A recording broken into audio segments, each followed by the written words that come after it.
Hello!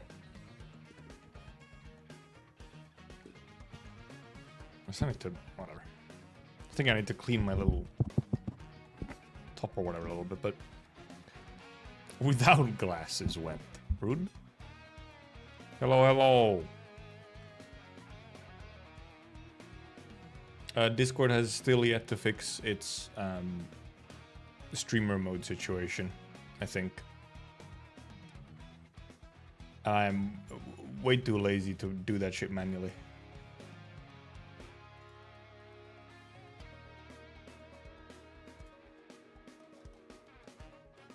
It's so dumb. Like the fact that it registers fucking OBS, but doesn't actually put on streamer mode. It's the most ridiculous shit. Let me Google this.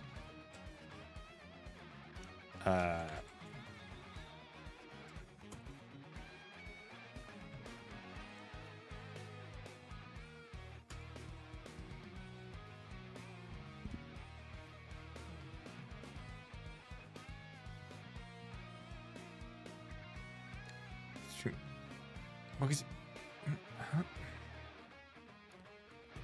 maybe I don't know. Maybe that. Well, this just came to mind. I don't think this will probably won't actually fix it, but who fucking knows at this point. I put it on manually now,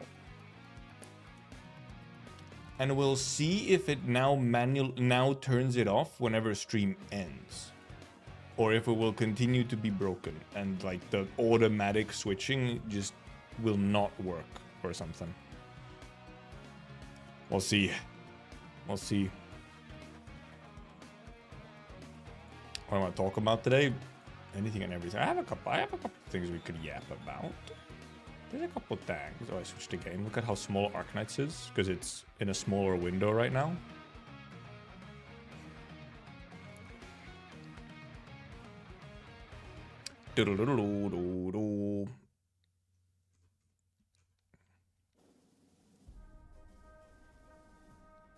Sobbing, shitting, and crying right now. Look in Discord. I saw you posted. Problem is, I know nothing about Signalis. Or like, I know about Signalis.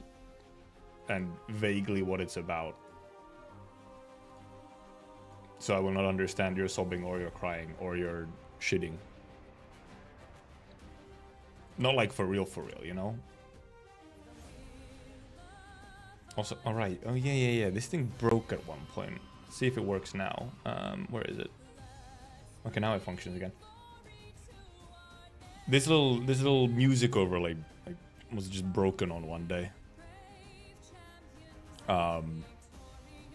Something wrong on their end, so it was just like constantly visible, showing that there was a new update for some reason. Let me just,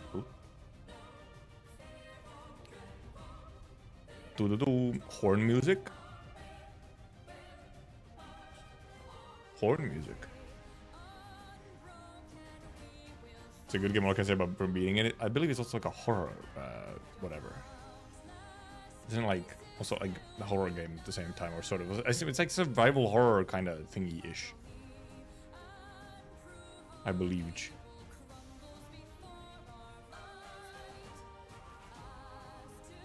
I vaguely know what it's about, and maybe even possibly where it goes or whatever, but I don't really have an interest in it, unfortunately.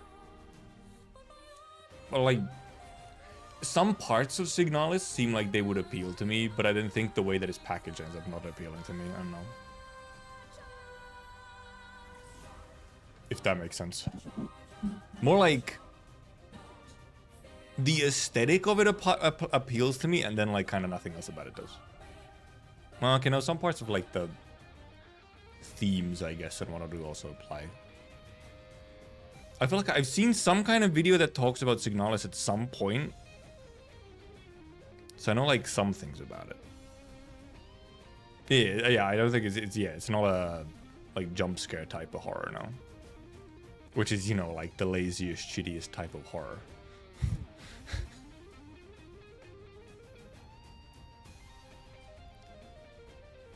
Did they should put it down at Melania or Malekith? And people probably want more help at Melania. But Malekith is like super cool. So I guess Malekith is also a mandatory boss. So maybe there's more like noobs who want help. Or something. Did I play Outer Wilds though? Nope, this is another one that it's another one of those ones where it's like, oh, maybe I'll play it at some point. I only know the mechanics of it. I don't think I actually know like any of the spoilers for it or like in that way, other than like the initial thing you get to know after the first run or whatever. That's like that's the one thing that I do know about it. Like the mechanics of the gameplay loop. Pun intended. Kingdom Rush games? Is the name familiar to me or am I hallucinating it? I might be hallucinating it. I think I'm hallucinating it. I'm hallucinating the idea that Kingdom Rush is familiar to me. Yes, I'm hallucinating it. I think, yeah, did you mention it? Yeah, you mentioned it. Mentioned it. Tower Defense. Remember when they killed Flash games? Dude, they sure did, except by the time that they killed Flash games, I was no longer really playing Flash games, so, you know. So that's the whole thing. DLC is also basically good as the entire Gaze game. Outer Wilds had a DLC? I guess it did. Also, I mean, just thinking of, you know, Shadow of the Erd Tree is very similar. Or, well, this is, from Monster Hunter, this is almost more the rule than the exception, where the eventual expansion / DLC is like almost better than the base game. Which is funny. 90% of the one preserved? Yeah, but there was also just a lot of them, and like, how many of them were truly worth preserving? But obviously some, you know, actual good ones were, well, good ones at, you know, at the level of Flash games and whatnot. So. But no, I've played my fair share of Flash games during, you know, school computer classes and so on. And also when you were just, you know, a kid and you don't have money for like real games. No money for real games. I mainly played on, I think the main site, I think just in Finland in general, was Miniclip, which actually does still exist. But I don't know if it's like, yeah, okay, no, it's not like it's not the same thing anymore. And it's you know, this does not look like the thing that I know. Guys, this does not look like the Miniclip that I know. This is not familiar to me. What is this? They have Subway Surfers? That's, I guess they're just like a huge publisher now of just like mobile games and shit. This is not Miniclip that I know. They've lost it. The soul.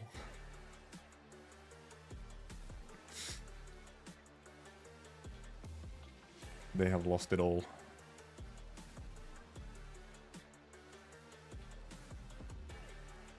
Used to play Heli Attack. That's one. God, what else was there?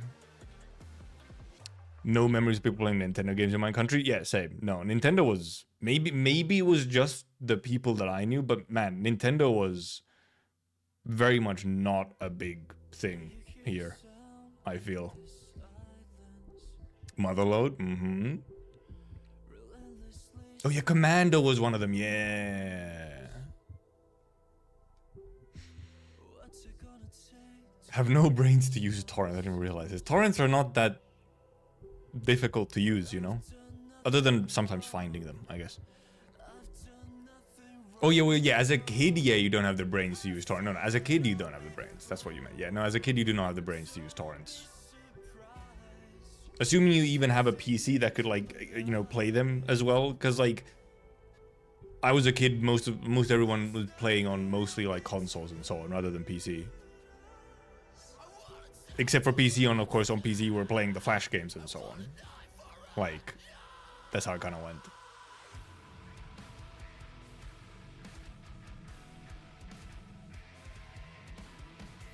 I pirated CS 1.6 without knowing it was pirated. Dude, real. I had friends who played a lot of CS. I never did. Partially because I D&D just didn't really play on PC that much as a kid. Sort of what, like elementary around when like CS 1.6 was the thing. 100% imploded my laptop due to viruses from games that are real. Actually, no, well, not real for me, but for some. 20 years ago, what? CS 1.6? How old is CS 1.6? Play CS 1.6 in the browser at playcs.com. And then under it says Vietnamese. Somehow that checks out. I like how I put in CS 1.6 and it's a bunch of like sketchy downloads for CS 1.6. No, I just want to know when it released. I guess it's just part of CS. Pre-release, post-release.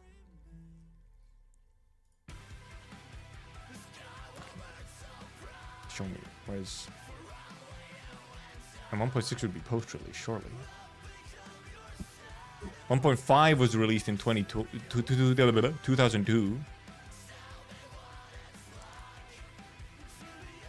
1.6 was in January 16, 2003. But I think it went for quite a while. I think CS 1.6 went for quite a while.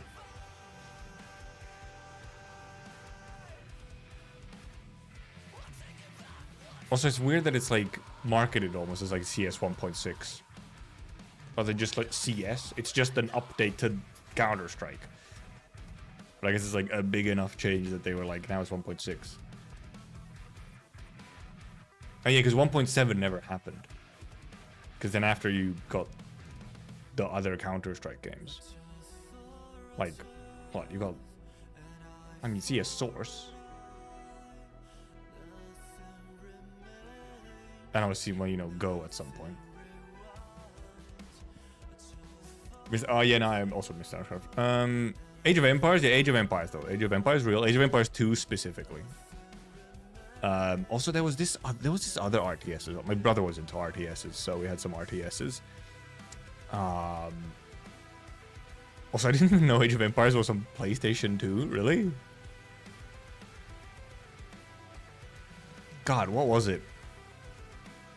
I was like Empire Earth or something was another one of the RTSs around that time.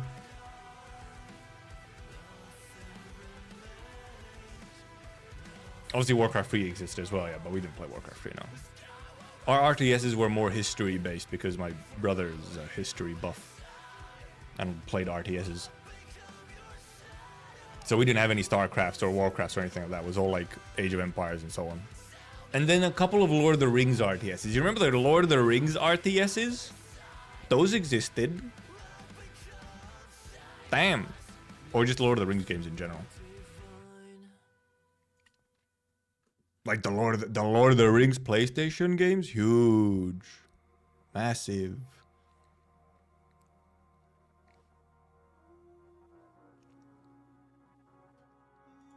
Blizzard, I like Blizzard. I just actually Blizz fucking sucks though. It's real. Is that when Blizzard started going down was when it became Activision Blizzard, or were they kind of already, you know, a little slipping before that, you know? To play the one that was only Europe. There's one that was only Europe. And yeah, the Battle for the Middle Earth, top tier. Actually kind of good game and just fun game, especially if you like Lord of the Rings like at all. So, Heroes of Might and Magic? Nope. I just know the game.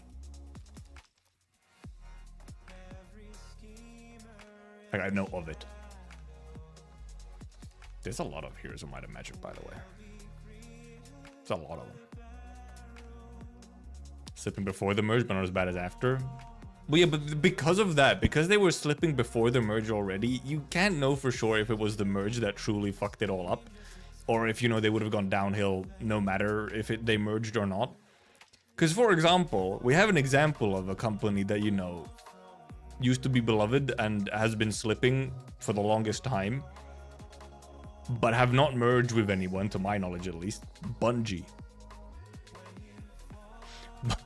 Bungie, for the last, I don't know, almost decade, has been a pretty consistent, like, slip, and now it's been, like, more aggressive recently, but... Dude, they used to be, like, you know, the golden child. They could do no wrong.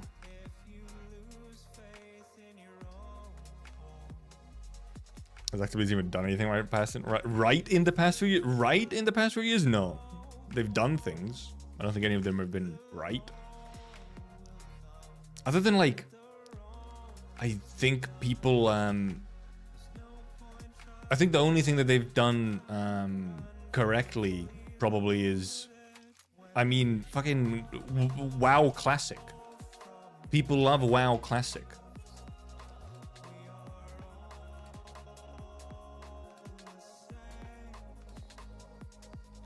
Which is still Blizzard, so. Killed Overwatch right after they made Overwatch too. Bungie's owned by Sony. Oh yeah, okay, they've been bought out at some point, but like, they didn't merge in the way that like Blizzard did into ActiBliz. When was Bungie bought by Sony? July 2022.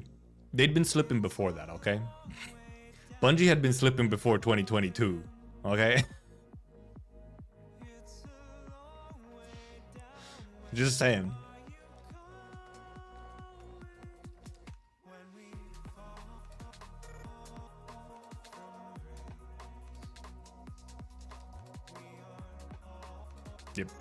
Yep.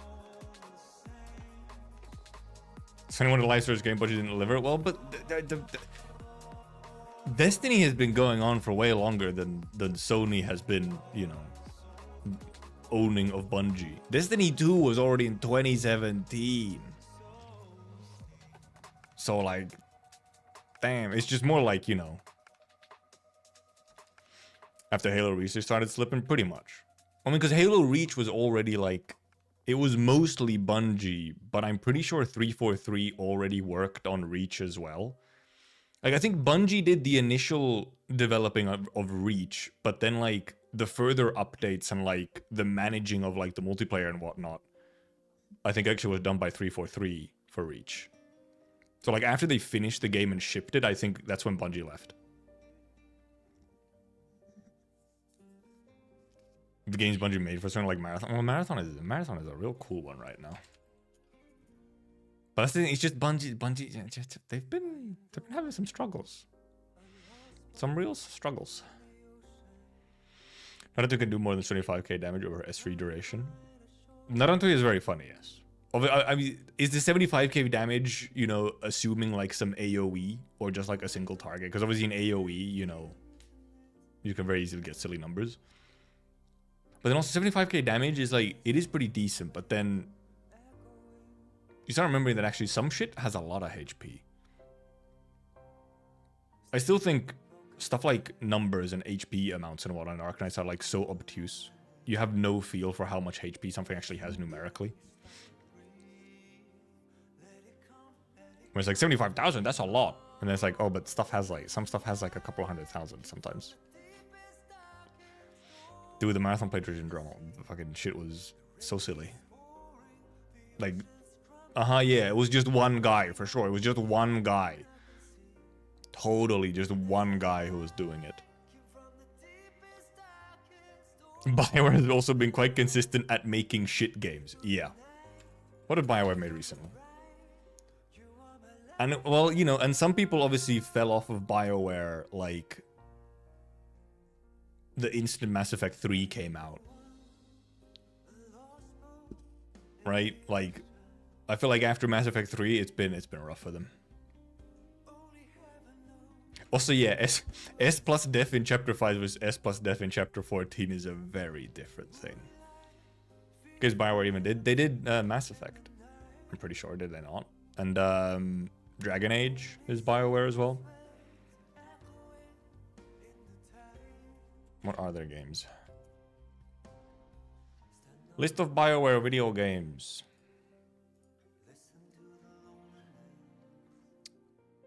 Shattered Steel. Oh yeah, the original Baldur's Gate. MD Key. Baldur's Gate 2 also. And then Baldur's Gate 3, however, by Larian, it is very different. It is also flashbang at fucking Wikipedia, you know. Oh, never went to write. Oh yeah, Knights of the Old Republic. Mass Effect. Like at one point, okay, well, this is like Sonic Chronicles. Like, you know, around people love Dragon Age Origins, people love the Mass Effect generally. Knights of the Old Republic is like absolute cult classic for some people, like that's their life. Dragon Age 2 I think was still also decent. I think people, the Old Republic was also, people liked it, I believe. But then after Mass Effect 3, I think people started falling off a little. And yeah, once you look at this, it's like, okay, Warhammer Online, Command and Conquer Generals 2, actually no idea. Dragon Age Inquisition. Inquisition was in 2014? What the fuck? Mass Effect Andromeda. Anthem. Mass Effect Legendary Edition. Dragon Age The Veilguard just recently. Wait, there's been a new Mass Effect. What? Announced in December 2020. Sure it has been. Sure. Yeah, as you see, I think it's correct to say that after Mass Effect 3, shit fell off real hard. Like, holy. And even Mass Effect 3 is a really, like, contentious entry into the series. Some people like it, but I feel like a lot of people really don't like Mass Effect 3 because of how it ends. It's been too long since I saw a picture of Arknight's midriff. Please help. You'll have to go onto, I don't know, Twitter or something. Search Enfield, Arknight.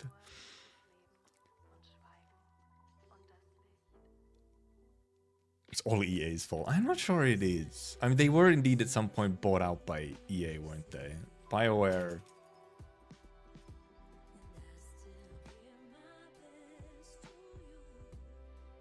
Oh, I never know. Since 2007, the company has been owned by American publisher EA. Okay, when was 2007? Since Mass Effect 1. EA is not the reason, probably, that BioWare went to shit. Their best games are, like, fairly soon after being acquired by EA.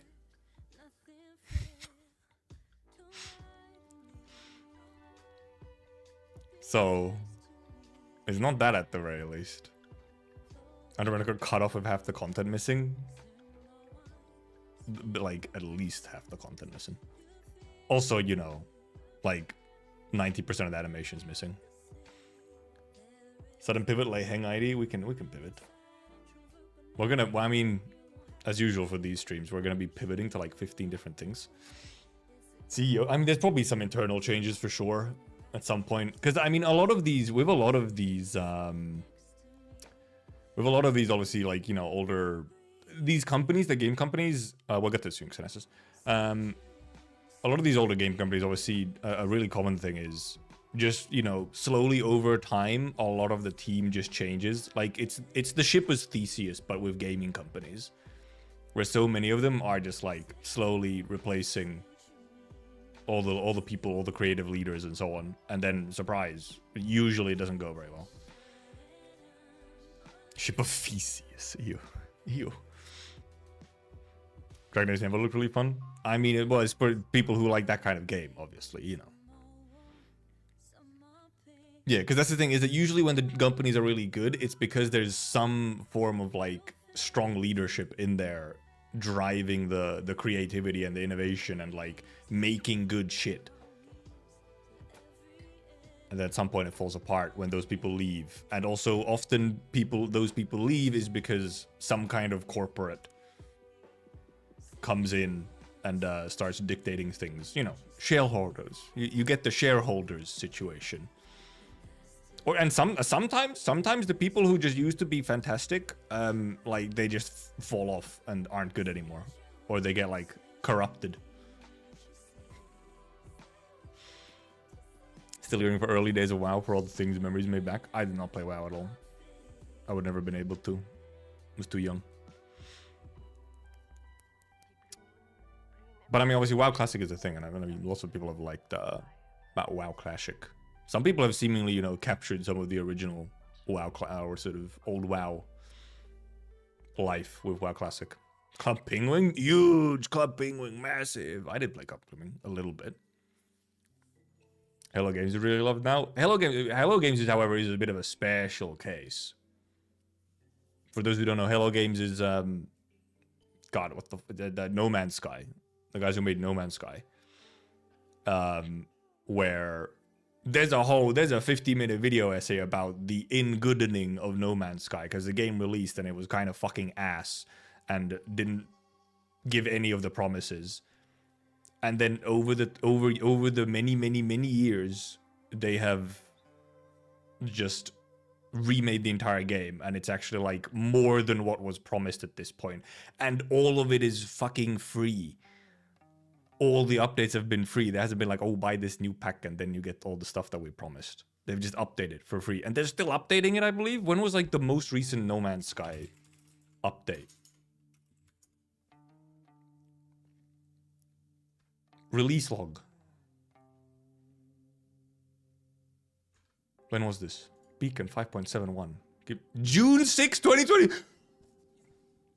5 days ago.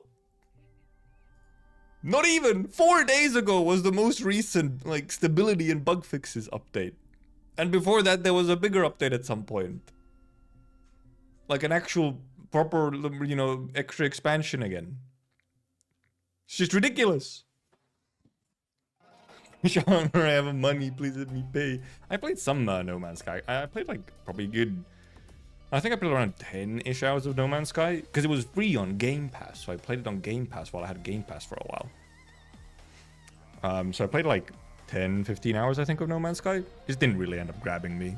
It was too sandboxy. I'm bad with sandbox games, I feel. I used to be really good with sandbox games when I was a kid and had billions of hours of time, and now I'm worse with them. What about Star Citizen? That shit ain't ever happening. And yet that shit still, people are just fucking paying into it never-endingly. It's crazy. It's wild. Hey, there was Andrew.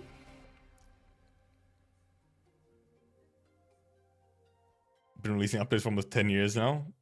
How they no need to release some paid DLC content. I'm not actually sure how they make money. I'm actually not sure how they make money. I genuinely don't actually know. I don't know if the game is still just selling, or if they've made more money from somewhere else. Like, I actually don't know. I think Elite, yeah, I've also heard at one point Elite Dangerous was good, and then they did like, I think it was more recently, last couple of years or something, there was like a bunch of updates to Elite Dangerous that made it shit in some wacky way. I feel like I watched some random YouTube video on it again, where it was like, Elite Dangerous, real ass now. 270k reviews on Steam. They have sold a lot. They have sold a lot. And obviously, they're not a huge team. They're still not a huge team. They're still a small team, so they might genuinely just be... First of all, having like enough cash to, you know, from the big sales. But it might just legit still somehow sell enough that, you know...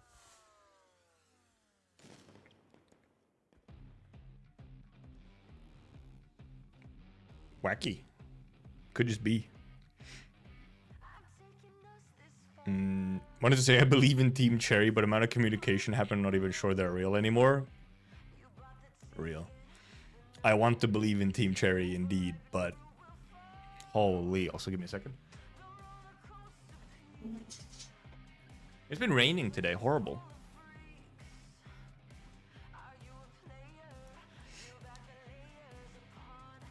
Team Cherry was a collective hallucination. Has to be. I mean, how else would you explain it? But I mean, hey, Silksong is actually coming out this year? Unless, you know... Unless they just don't again. But, like, I feel like there's a lot more things actually just saying that, yes, the game is coming out this year. So, okay. Huh. I still don't know if I believe it, to be honest. Like, I don't know, it just seems... It's like real, but also I feel like I still won't believe it until I have it in my Steam library. Seem like 4 Silk shows on different games with no release date. Yeah, but also like they're like barely trailers. They're like tiny little gameplay sneak peeks. It's just like it's like 5 seconds of like some gameplay footage. That's the trailers. Sometimes not even that. So sometimes it's like a second of footage in the middle of a whole bunch of other footage. It's like, huh? What? Is it real or is it not? I don't know. However, speaking of all these, obviously, because there's right now there's loads of game shows and whatnot. Something slightly interesting on the topic of Enfield. On Enfield. Enfield is actually, first of all, they're at Anime Expo of all places. They're at Anime Expo. Well, Griffline is at Anime Expo, but Enfield is actually mentioned on like the Anime Expo site or whatever under Griffline. So I guess just like a Griffline booth where they have all the games. But it might just be, it might just literally just be like merch and shit, like some, you know, promo, and not even like, because I highly doubt that Anime Expo will have like a playable version of the games. Maybe Popucom. Popucom could maybe have like an actual, you know, playable version of the game in Anime Expo. And then also Griffline is at, which I think was just like today found out. They're also at, what the fuck is it called? It's like, it's the Paris Anime Expo. What's it called again? Whatever, but it's the Japan Expo in Paris, which is just kind of just an anime expo, I believe. Shadow drop the shit. And yeah, apparently, indeed, files for Silksong were just like uploaded to Steam recently. But they're also Japan Expo. Also, actually, they're at the same time. Anime Expo and Japan Expo are literally the same dates, July 3rd to July 6th. But those are essentially anime expos. Like, I don't think we're gonna get anything from there. They're just there to have a presence. And then they're also at whatever Bilibili World 2025 is. It's some kind of Bilibili convention. July 11th to July 13th. Which is probably gonna be a similar thing where they're just kind of present there and we maybe don't get anything new. But maybe. Maybe. Or maybe after them they announce something. Who knows?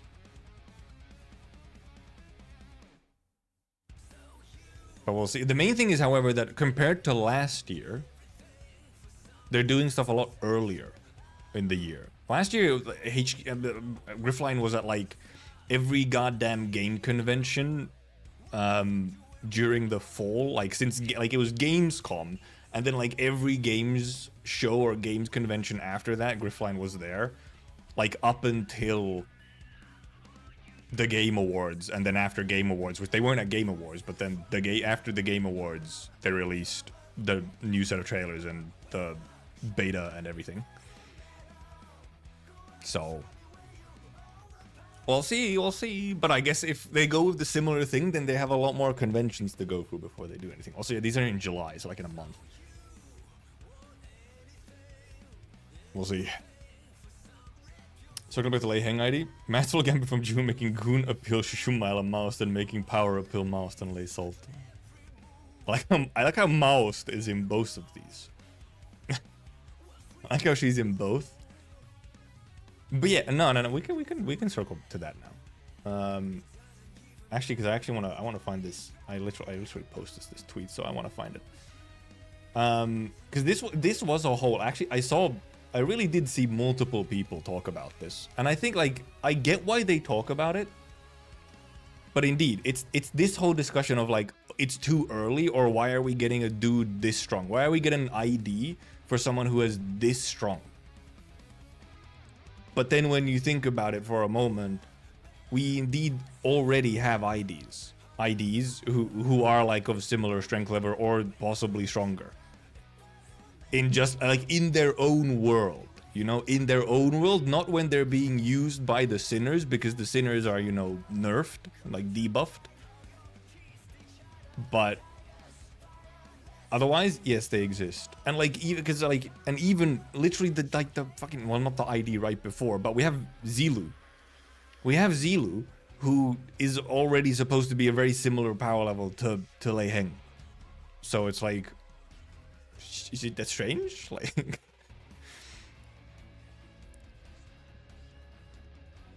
is it really that strange that we would get it? I was still surprised that we got him. I wasn't like, of course we did. I was still surprised that we got him. I wasn't like, oh, okay, because like he's such a clear antagonist, and like how many like obvious antagonist IDs do we have? I mean, okay, we have fucking Ahab, Ishmael, and like Earl King and everything, I guess. But like but yeah, like a little bit, it's like, huh.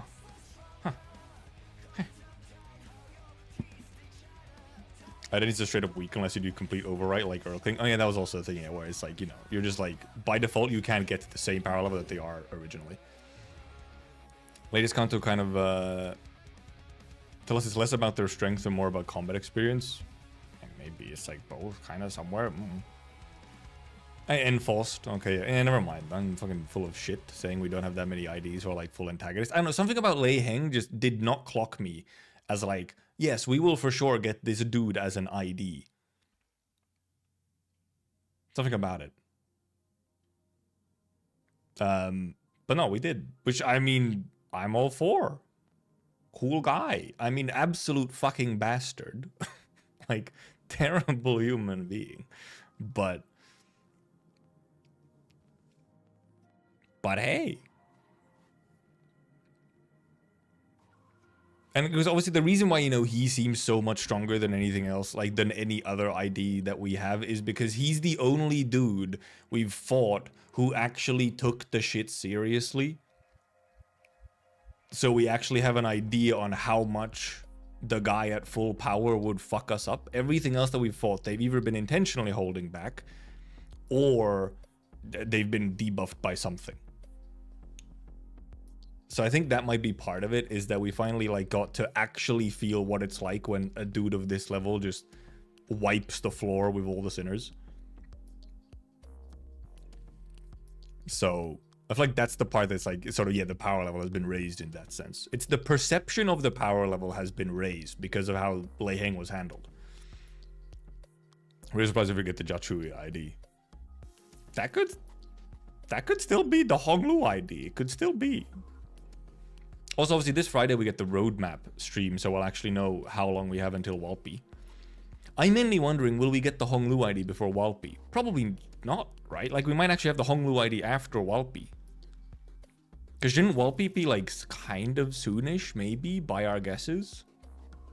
But at the same time, you never know what the fuck P-Moon is gonna do, what KGH is gonna do. You never know. Honestly, I am hoping that Lei Sol will actually also be pretty strong. It might not be as strong as, you know, Zilu False, just because Zilu False is unintentionally strong. She's not that, she wasn't supposed to be quite that strong. So Longo Capstone is Jacho equivalent, then it will be surprising. It would be kind of, well, because yeah, because they are really different. And I guess also like with some of the other ID stories, the implication is that Honglu like killed Jachu or something, but like in that world. But we'll see. Who is Jachu? That as well. Also in that world, yeah, like Honglu would be part of the Kong family, but like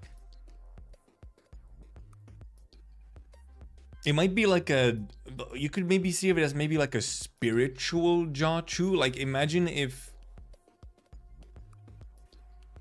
I don't know, like maybe instead of just like what if the journey that Honglu went through once he also left, like, you know, Jachu after all the whole Kong family situation leaves and goes on his little journey. What if instead of what happened to Honglu in our world, Honglu went through a similar thing? So he would be like spiritually similar to our current Jachu, but not actually Jachu, you know? Like he would kind of become, you know, the Confucius XP. Even if not switching family and like the full backstory. So. Also, yeah, Ishmael is part of the Ja family, yes. In that world. You know, white Chinese girl. White Chinese girl.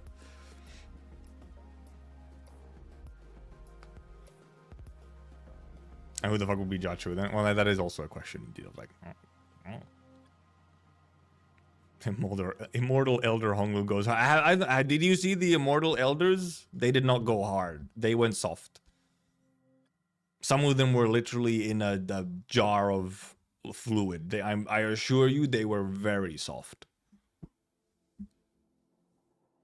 Some of them might have been kind of hard, but not in like a good way.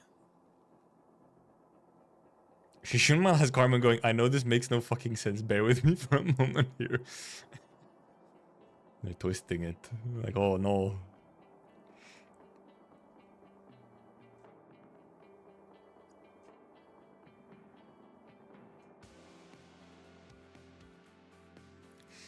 I'm gonna probably interact with death considering as battle plays ego works, or some kind of interaction with like something like that. You would think so, considering the egos, yeah.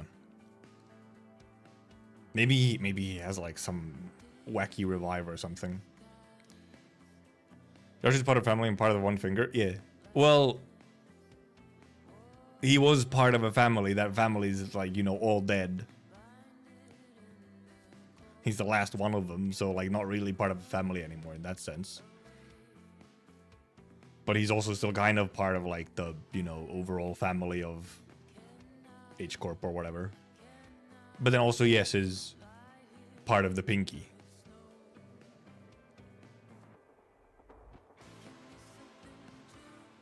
His family is dead. So there's good people who don't play Rupture saying Rupture lacks fucking count, when by turn 3 you can easily stack like 10 Rupture count. Well, yeah, as long as you have the right boys. The right guys. Which now we actually have the right guys.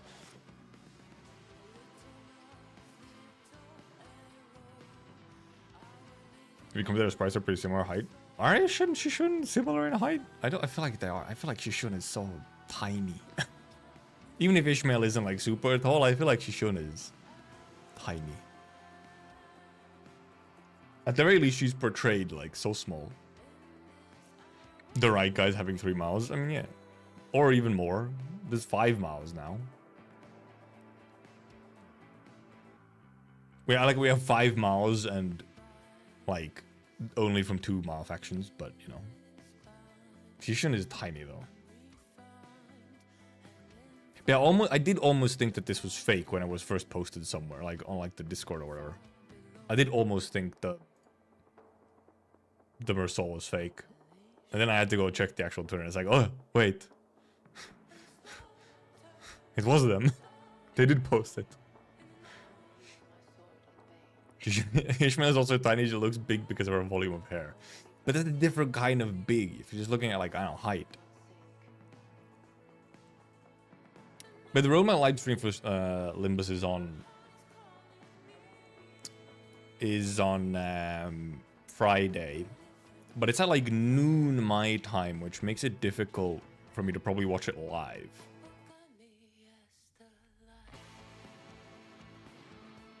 I keep saying Mao accidentally when I mean the Hay shows. I don't know why. Some weird parsing error. It's been recorded in my brain wrong. Where they're all Maos, and then they have different branches of Maos instead of different branches of Hay shows. I don't know what happened.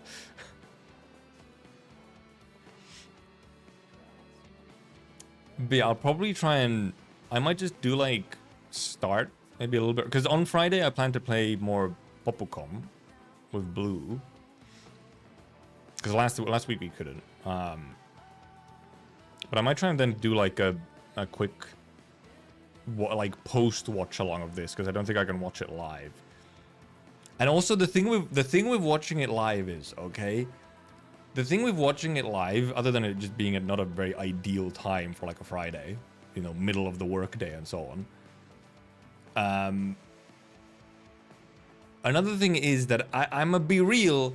I don't really care about watching El Director play MD for an hour. And there's always the risk that that's how the stream starts, is our guy playing MD for an hour. So I'm also just, I just don't really care to be there for that. So that's another thing. So it's like, okay, if I commit to actually being there when the stream starts, it might end up being an hour of MD before anything actually happens. Which it's like, I understand, and if I had like more time, then sure. But especially at the timing that it is, where it's like, I would just kind of like to watch the news real quickly. I just want to get the news real quick, you know, my guy. Middle of the day, it's noon, it's 1 p.m. I just like to get my news and then, you know, get off. But nope. Also, like, the yapping part of it, obviously, like, he's yapping during MD and whatnot, but it's like, well, I can't understand shit, so it's not like I can really glean much from what's happening, unless someone's... Thank you for the pipes.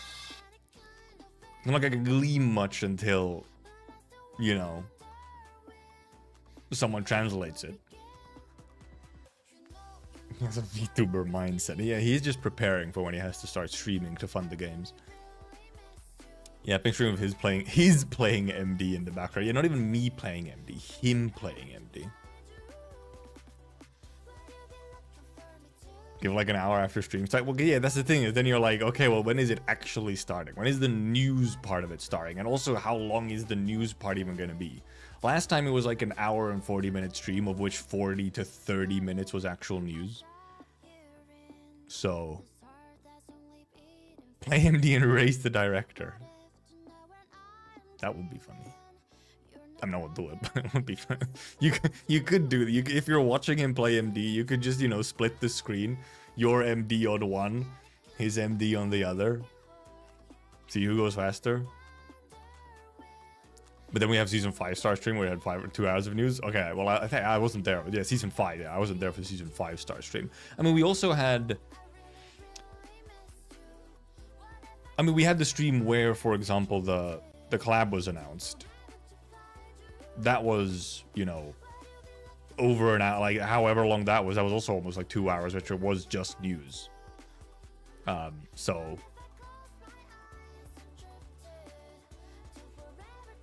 So every now and then he just has news, but like more recently, the last however many streams has always been like an hour of MD until he gets the real news. I believe last time I believe there was some kind of technical issue. So he was playing MD while they waited to fix something. Oh,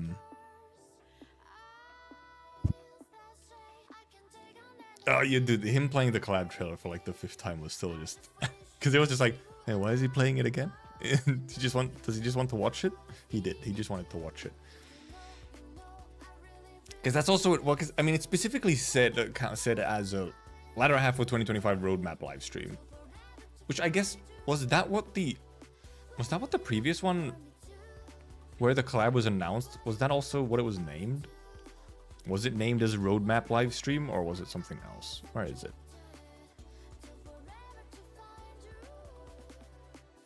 Because it's not the second anniversary one. Mirror Dungeon 5 preview test play was different. No, oh yeah, it was it was the Project Moon 8th live stream. That's why. It was the 8th anniversary live stream. That's why. It was more than just Limbus. There's still a bunch of Limbus mostly, because that's their active game. But yeah, it was the 8th anniversary stream. That's why. That's why. And yeah, that was an hour and 50 minutes long, and you know, like it was all news or whatever. He was not playing MD, but it makes sense. It wasn't a Limbus only stream, so makes sense. Oh.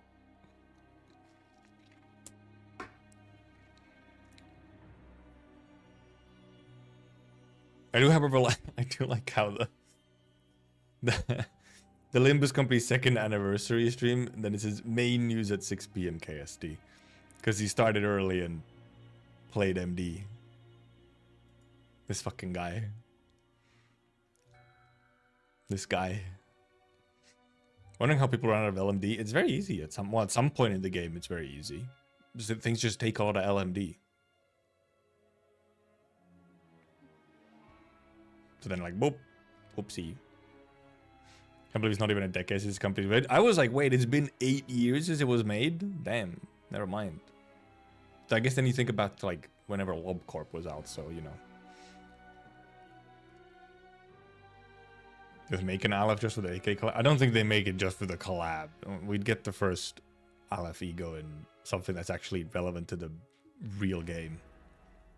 Also, do we indeed have a YYD for everyone now? Or ego, rather, isn't it? Not ID. They put a 200k when I upgrade a lobster, and I'm back to 500,000 easily. Well, yeah, like at some point, it's at your point where it's like usually fine.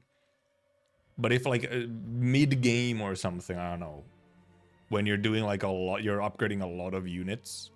Doing a lot of E2s drains a lot of LMD because E2s just use a lot of LMD very quickly. And yeah, if you level like non-meta characters, or if you just simply have a lot of characters to level.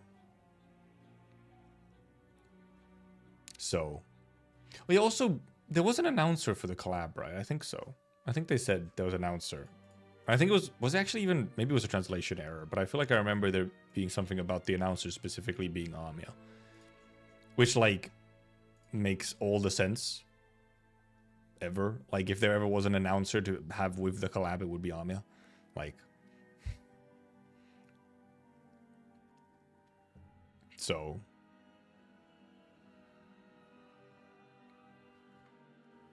Amir or Keltsid? I guess it could be Keltsid as well, because Keltsid is probably going to be one of the egos instead. That's also just something I can talk about once we actually have the roadmap, especially if they actually announce or show anything more for the collab, which is a possibility.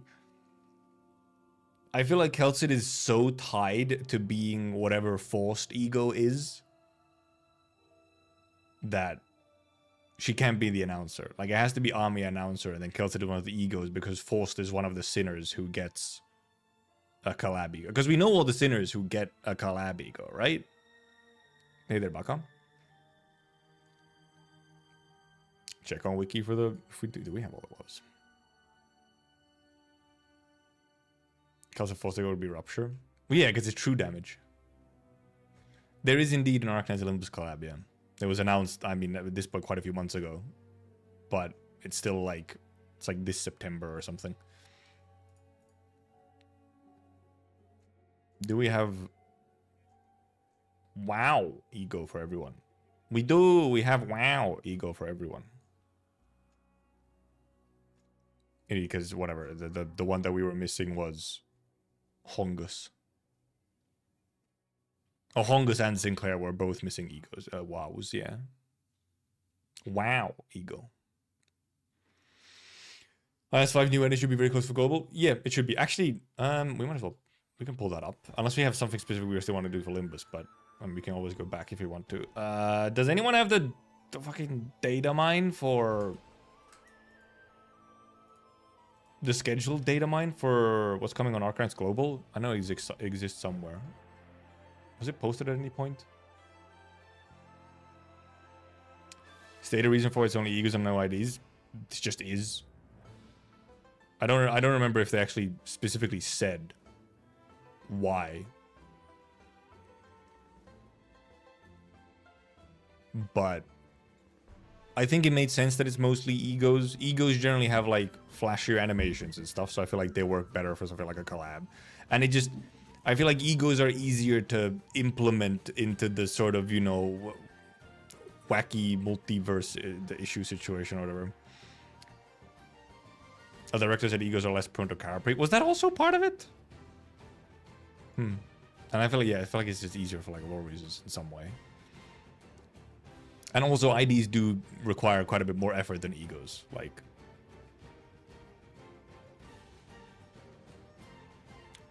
can't wait to get my AK ego in 60 soft pity with lots of other high rank rewards on the way. Yeah, it's limbus gacha. It's limbus gacha, and these ones indeed will not be shardable. So you can't You can't just skip the gacha. Because it's, I believe they said that they won't be shardable. They will be actual limited. Jesus Christ.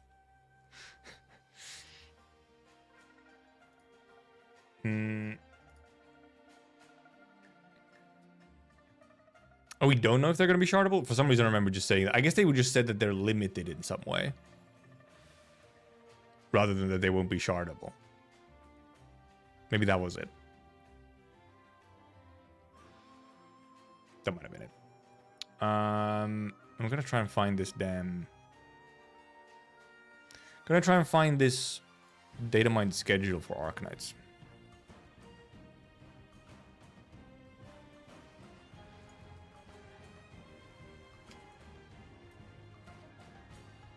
No, fuck, I typoed. Horrible typo.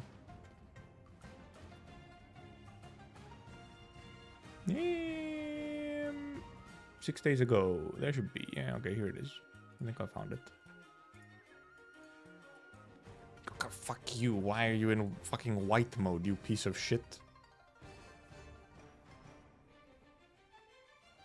Yeah, I guess we just, yeah, okay, we just know they're true limited. Check your last message. Well, I also found it. I did end up finding it. Separately. Nothing can make it shardable, make it a collabable Portuguese event. You can't shard current world Portuguese. I guess it could be. I feel like it's just going to be a separate thing, though, and not, like, tied to World Portuguese. I think it's just going to be a separate thing. Hey there, Blank. Glorp shit. Get glorp shitted. I guess also, I mean, also, however, there's the whole part where it's, like, actually, you know, a story event, which is a whole thing. But I just feel like if they're going to be, like, limited in some way more than usual for Limbus, it just feels like non-shardable would be one of the ways. Here we have our... I can't... Okay, I wanted to, like, zoom in, but I can't. Reddit is... Fucking new Reddit is a piece of shit. I can't zoom in.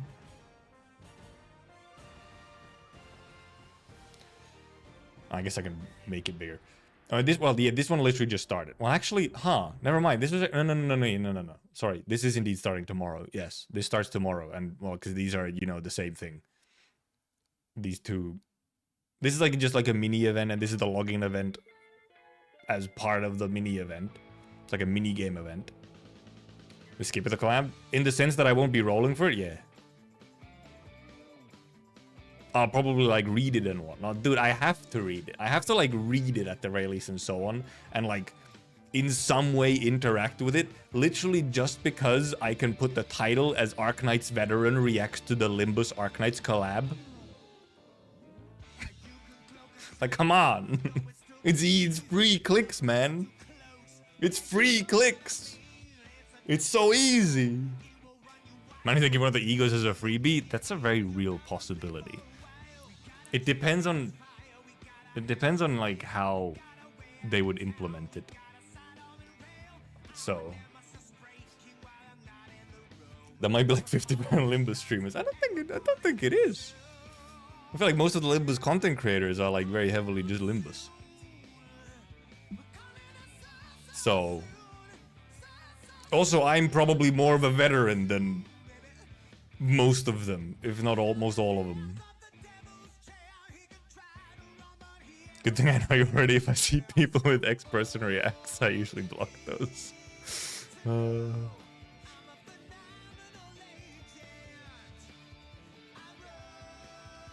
Not if AK wants to do Limbus too. They are, you know. The AK and Limbus player base is like almost a circle.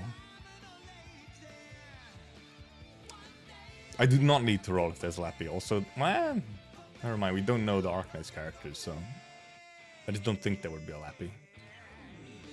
Absolute Pride Resonance game show. I did not have the time to watch the Absolute Pride Resonance game show, or like anything from their activities. There's a whole bunch of stuff that Absolute Pride Resonance is doing this month. It's a whole big month-long event thing. Give an example of a case on how they'll do it that you don't skip on pulling. No way. It's That's how I live. It's part of my principles. I will skip on the rolling because, like, that's what I believe in. The evil thing will be if, yes, there's like a free ego for doing the story or something. Or just like an unavoidable, you know, free ego. Something that is like, oh, you don't have to click claim on it. If it like auto claims something free and it's not like a logging event or something where you click on it, that's the true evil. But otherwise, like, if it's just something you have to click on, then, you know, write them a ticket to remove it from your account. Dude, imagine. This collab is special? No, it's not. All collabs are made equal, and they are below the ground. Hey there, Bist. But yeah, indeed, we have this thing which is indeed not long. It's like this is a very small event. Then there's the rerun for Silver and Hertz, which is okay, sure, whatever. That's just, you know, free time to do whatever the fuck. Except it comes with, indeed, this is very soon. DLC 2 is actually so much sooner than I remembered. It is on the 20th of this month already. Never mind, it really was so soon. It really was actually so soon. I remember it being at least July or something. No, it's the 20th of this month. It's in 9 days. It's next week's Thursday.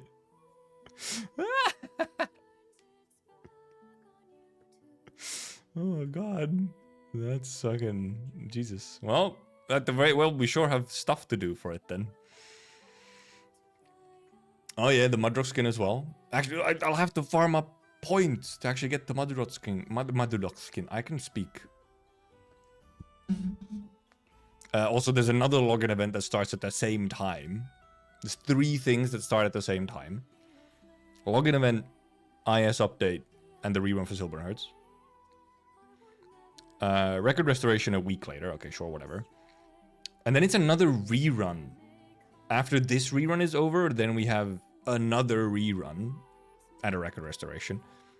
And then we have the actual side story. It is like a double rerun again for like actual like normal events, like stamina events. 20th is also the date of Lay Salt dropping.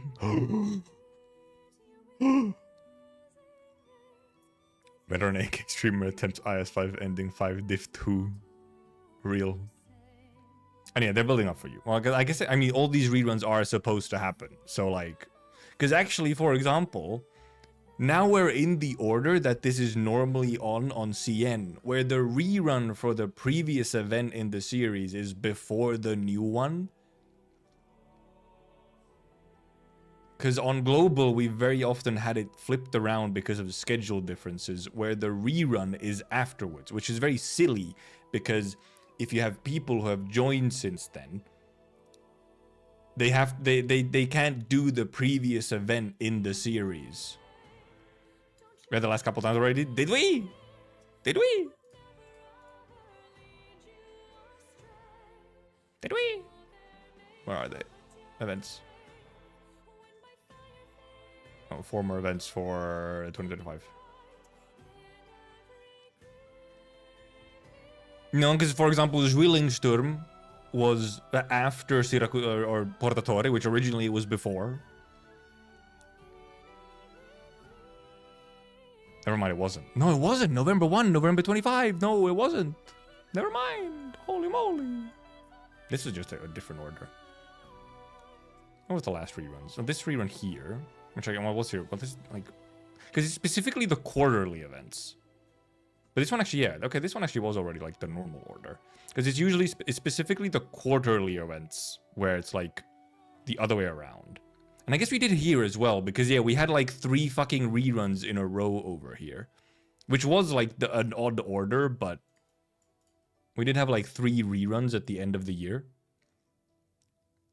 What was the reruns before the limited ones? That's how it has, because it's been the other way around for some time. But also because yeah, we had a whole bunch of reruns here like before the during the year change. Because like here, for example, May 24. No, May 1. Never mind. What the fuck? Am I dumb? Maybe it was this might be a situation where I'm thinking like way back in time again. Where at one point it was the wrong way around. Because here's Vernal Winds. So it was February 1st to February 22nd. Well, this is the new one. Because here the rerun was indeed. But also, well, the rerun was what the rerun was before. I really am. I'm hallucinating shit again. It seems.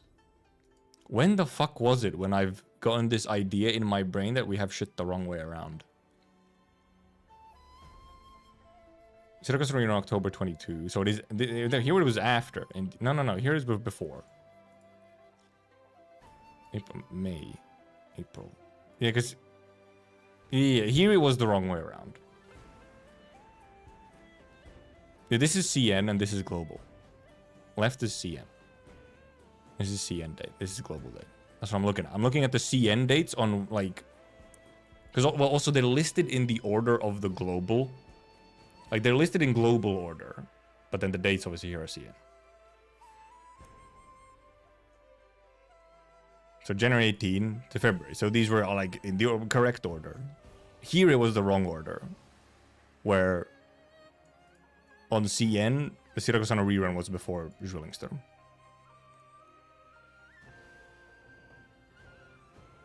And it was the wrong order on global. But Chongyue actually I think was the correct order. It was Chongyue into People's Souls. January into February, and July into later July. And Lone Trail also was... Because Chapter 14 was May 1st, and then Lone Trail rerun was after that. And it was also afterwards on global. It actually was the correct order. So also they've just somewhat flipped the order how they've done it on CN at some point. Though maybe it's specifically because obviously some of the quarterly big events aren't, direct sequels to each other. But like the Yun events are direct sequels to each other, and some others are. But like, it doesn't really matter if you do Sirakusano after Zwillingstone, they're not directly related. What else is there? Here's Long Adele.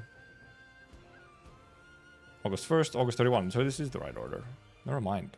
I've hallucinated this. At some point or I've seen it like twice and then I like got the idea that it's always.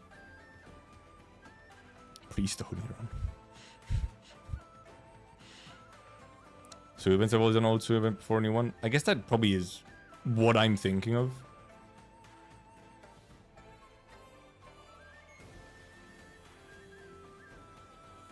Okay, well, yeah, here's another one where indeed it's like the wrong order, where we have the rerun after when originally it was before. That's for Stultifera and Lone Trail, which were back-to-back. Stultifera rerun and Lone Trail. It was originally Stultifera first, and then Lone Trail, but on global it's the other way around. But once again, not indeed at a pair of events where it matters.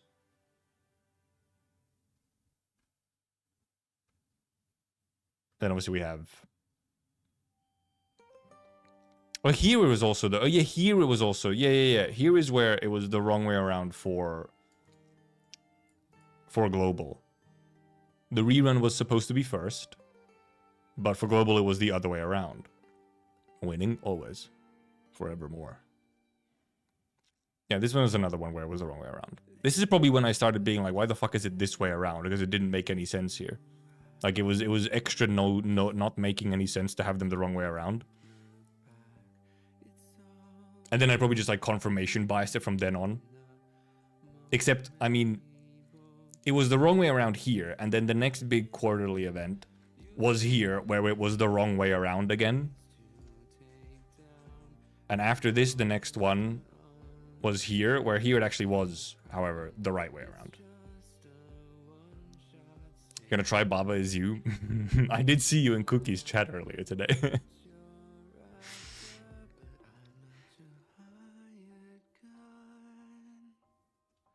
I know. I feel like my brain would just fry. But we'll see. I was looking at a little bit as Cookie was playing, and I was like, no fucking idea what's going on. But also, I popped in, like, you know, midway into the game or whatever. I did not see the slow build-up of bits. And Rusandru, they've always been that way on CN, but there's one time on Global where the rerun was the wrong way around. So, make you better at AK. I'm not sure about that one. I'm not sure about that one. Okay. Oh, here was another one where it was like the wrong way around, right? Because yeah, so well, this was the right way around. Whenever the fuck it happened. Oh wait, yeah, but it was supposed to be. Yeah, it was supposed to be this first and then this first. Yeah. So this was the right way around. But there was two. So when Vernal Winds came out on Global, they were the wrong way around. The rerun was after, it was supposed to be before. And then Lone Trail and Stultifera rerun were also the wrong way around compared to CN order. Then they were the correct way around again. And then the next after that with Zhulingsturm and Sirakusano rerun, they were the wrong way around again. So this is probably where I've gotten the idea that they're the wrong way around. But then after this, you had this, which was the right way around. But they also, CN switched also how they actually do it, where the rerun actually more often is after, except for the Sui events. The reruns are like afterwards more often than not. So, you know. I saw a pattern. I saw one pattern for like a couple of times. And then I just took it as fact and never fixed my perception. Alright, so let's have a good bench. Okay, now I can actually recheck because I'm not losing it at my dates. I don't like the new base row shift rotation system. What's not to like about it? What's wrong with it? Old new was so simple, so perfect. It's the same as it was for the old new, is it not? Did anything change about it?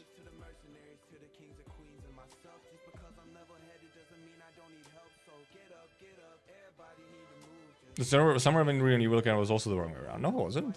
Was it? Here. The Songlong Adele was August 1st. And Ideal City was August 31st. So they're the correct way.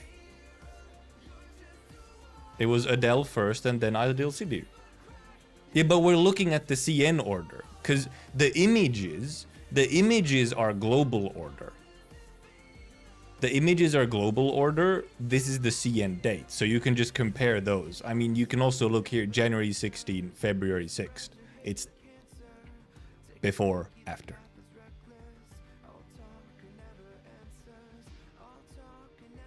New requires clicking into the menu first. Old new was just a rotate button on bottom. Shango, do I have something to fucking show you? Do I have something to show you? Wait. Do I have something to show you? Those motherfuckers. Actually, I can just show it in game. What am I doing? You weren't here when we discovered this malarkey. Look at this shit. Base backlog, breast rotation row for the blah blah blah blah blah blah. They made it a fucking toggle and put it as default off. I know. I understand your long scream of ah. Who would want it off? I don't know why it was default off. It was the weirdest choice. After we already got used to it being on. They were just looking to see if the rerun was before the event. No, we were specifically looking to see if it matched the order that was in CN. Which at some point was rerun before event. For like mostly. And then it flipped at some point. Is yours that I put off as default? It probably isn't. Don't fact tick, just blame Yostar. As much as I want to do that, I want to also have like some semblance of, I don't know what to call it. I want to seem like I care to be partial, okay? I want my image to be that I try to have all the facts right. Just so that when at some point, once I have the image of that, at some point I can use it to my advantage and just like shamelessly blame something and be like, hey, but usually I'm correct. Is that too much to ask?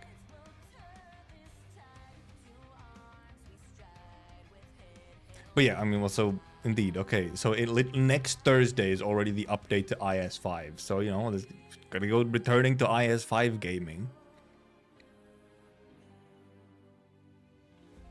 And then obviously we have on 17th of the 7th, mid-July, we have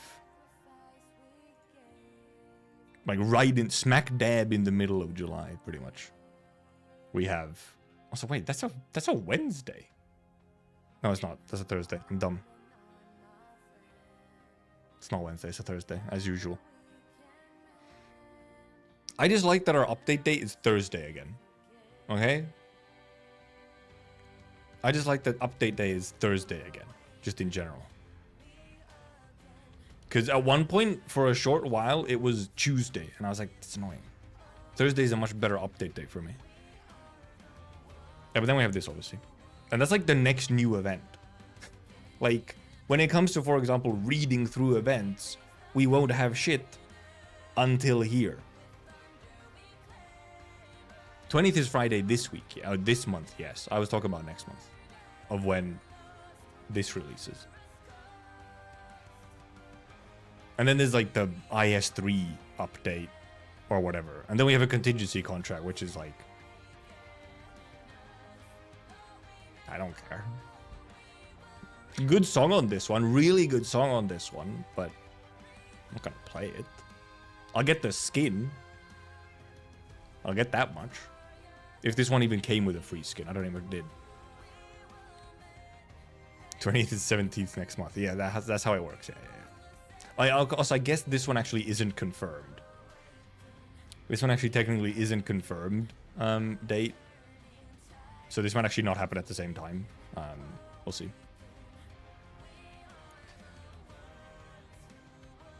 They all do? What do they all do? I mean, have a good song? I don't know. Some of them aren't as good, you know? This one is like this one is like top 3 type of song.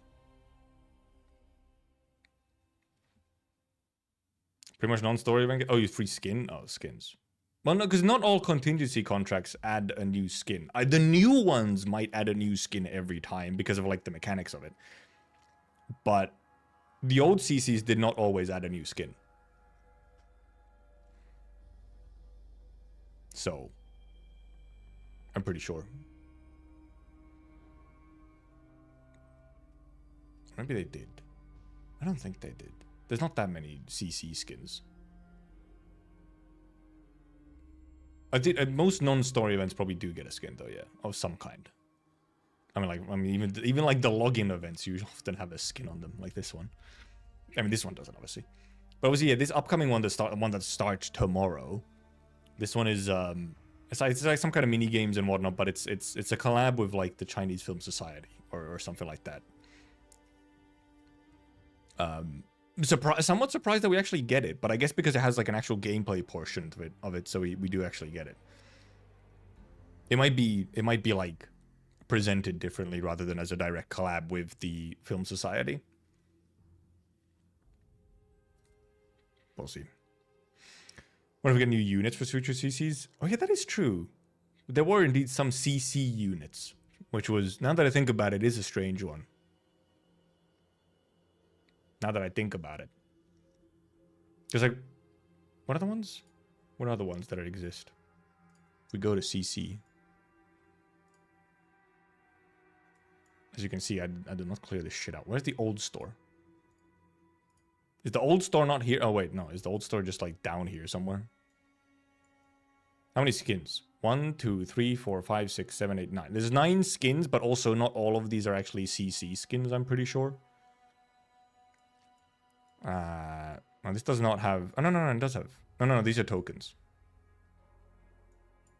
Max, where do you get... Oh, they're here. Here. Oh, yeah, we have Erato, we have Tuya, we have Seed and Baibi. Oh, yeah, we did have 4 operators from old CC. We did have 4 operators from old CC. But yeah, we haven't had any operators from new CC. Which I think is Makes the better way. Also, there was 2 more skins here. Those 2 more skins here, which, however, I think some of these are... Well, these are the new CC skins, actually. These are the new ones. These are the old ones. But I think all of these were not CC rewards. They added some of them into here as a way that so that there's a way to obtain them, but not all of them were CC ones. So, except wait, these might actually only be the CC ones, because I don't see the Siege skin.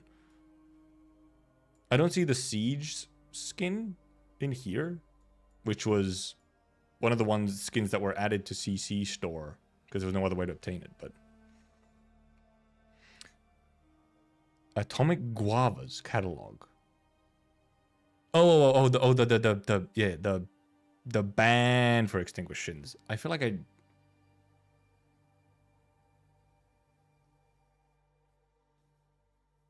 I was supposed to at the very least. I feel like I must have like had it open at some point. On like Spotify or something. I was like, I'll go through this like soon. And then it slipped my mind. When it's easier to set up like stronger protocol, maxed out set of rosters of operators you can pick from, would make CC very different. I feel like it would almost become a bit of a different game mode. It's like part of CC is like using your own, using your own units and then using you can use one friend unit obviously. Like for CC is like, the part where okay, you can actually like you might actually, decide to roll for stuff just to have it for CC and like, whatnot. And like have like some really specific niche operators just for CC. YouTube only has 2k subs, you have more subs than a CC band? What the fuck? What the fuck? How much do they have on Spotify though? Or like music platforms in general? I do remember them being pretty small. Okay, they have 16,000 monthly listeners on Spotify, for example. But I do remember them being a pretty small band. I was like, I was wondering at one point, like, where did they find these guys? I was wondering about. I was like, where did they find them? Because they were so small. I was like, where did they find them? Where did they come from? Also, I got one more. Now I just need a few more, and I can have maxed out again. Don't like use one support since a very big power creep. I mean, kinda, yeah. But also sometimes CC is like, sometimes the most important operator in a CC is like someone who has had no use anywhere at some point. Well, specifically when you're like doing some like super high risk stuff. Yeah, they are under a different name for some reason for the CC song.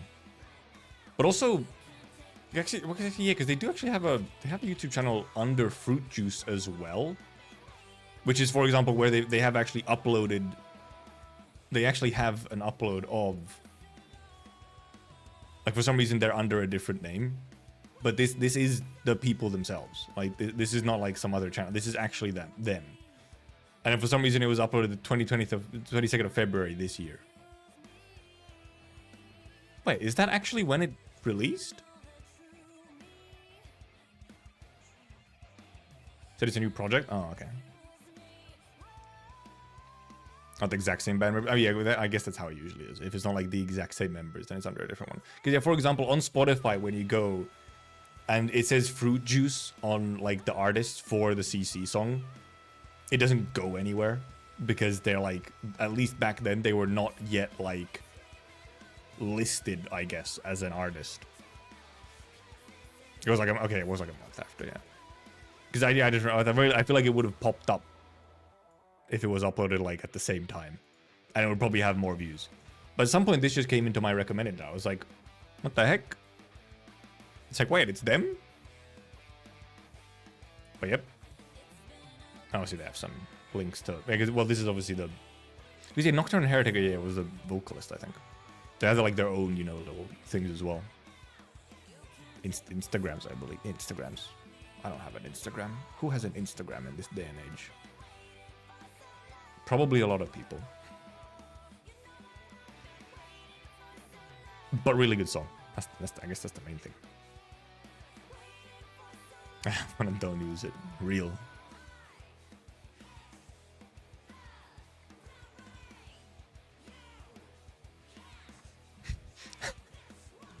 I looked at the comments for the upcoming events one. They finally did it. They actually bumped the half anniversary banner to happen near half anniversary. No way. Hides his IG. Good. You should be ashamed. That's what I believe.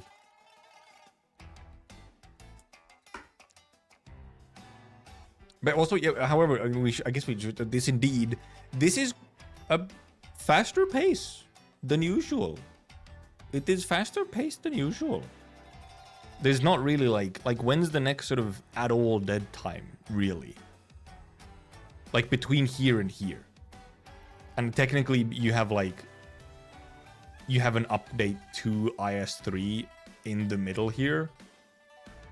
But otherwise it's like something like back to back. Mostly until,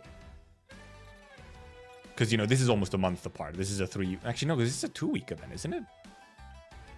Yon event is 2 weeks, isn't it? I always think it's 3 weeks, but they're 2-week events. This one is a 3-week?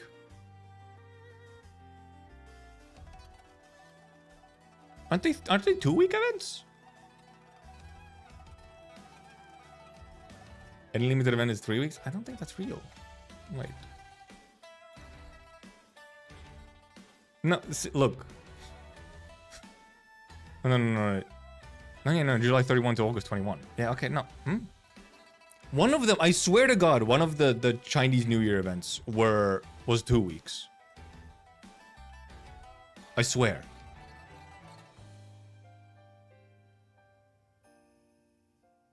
Because this is 3 weeks. Assuming that that's not like the 1 week that the store is still open for.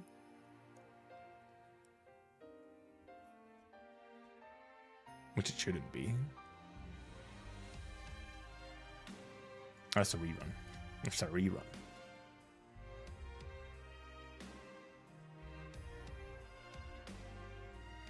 Yeah, because this also says 3 weeks. So this one was. I swear to God, one of them was 2 weeks for some reason. What the fuck am I? Where's my button for the last year? Huh? Up here only? Why is it only up here?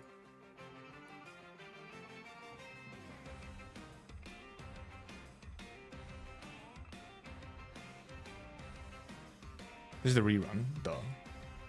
28 to August 11th. See, this is 2 weeks. Vernal Winds was 2 weeks. July 28 to August 11th. That's only 2 weeks. That's 14 days. And where's wine? Invitation to wine. Also 2 weeks. Also 2 weeks. Where's Who Is Real? Also 2 weeks. The only CN New Year's event so far that has actually been 3 weeks is last year's shoe event. And now they're probably all gonna be 3 weeks. The U event, the next one, the one upcoming, should be 3 weeks, I believe. But they used to be 2 weeks until the last one. So Shoe deserves more weeks. I think many people might agree with this statement. So this doesn't, because this doesn't show actual future events. So I forgot about the past. Yeah, because that's the thing. I was wondering, like, wait, I'm pretty sure they're like, they were 2 weeks. So flat. Yeah, now they're probably all going to be 3 weeks, which indeed makes more sense. That's the thing, because I distinctly remember this because I was visiting a friend in Portugal when Invitation to Wine was on. when Invitation to Wine was active, I was visiting a friend in Portugal, and I was like, this is fine because it's a 3-week event. So even after I get back, I still have like a bit under a week to finish the event. And then I learned it was a 2-week event, and I was like, oh fuck, I have to go and quickly clear the EX maps while I'm here, like on my vacation. So it stuck in my head that it was for some reason 2 weeks instead. And where I was also like, Mandela effect, I thought all the previous ones were 3 weeks as well. Specifically, indeed, because they're limited events. So I was like, well, limited events, the ones that come every 3 months, are 3-week events. Not the Chinese New Year events, until now, until the previous one, and probably now all the other ones will be. Because that would have made more sense. I did also think it. Yeah, that was also my assumption. Until it caused me personal issues, and it all fell apart. But indeed, we have an accelerated pace. We have an accelerated pace, which I'm not gonna complain about. Especially when like it's accelerated pace, but a bunch of these are like, there's a bunch of reruns and stuff. So it's like, it's not like there's not actually that many like stamina use events. So, and some of these, like if you don't care about doing like higher difficulties on IS3, which, oh my god, what absolute insane lunacy do you have to do that? Then like this is also just free time. Like this is nothing. And then indeed it's a whole bunch of reruns and record restorations and like login events. There's really actually not that much like, well, luckily we have the IS5 update, because otherwise when it comes to actually playing the game, there's not actually much until mid-July. What if you ever decipher the logic behind AK scheduling? No, especially not once it's been translated through Yostar or whatever. Assuming Yostar is the one doing all the scheduling for global, and it isn't like some form of tandem decision between Yostar and Hyperglyph, which technically could be possible, but who knows? Who fucking knows?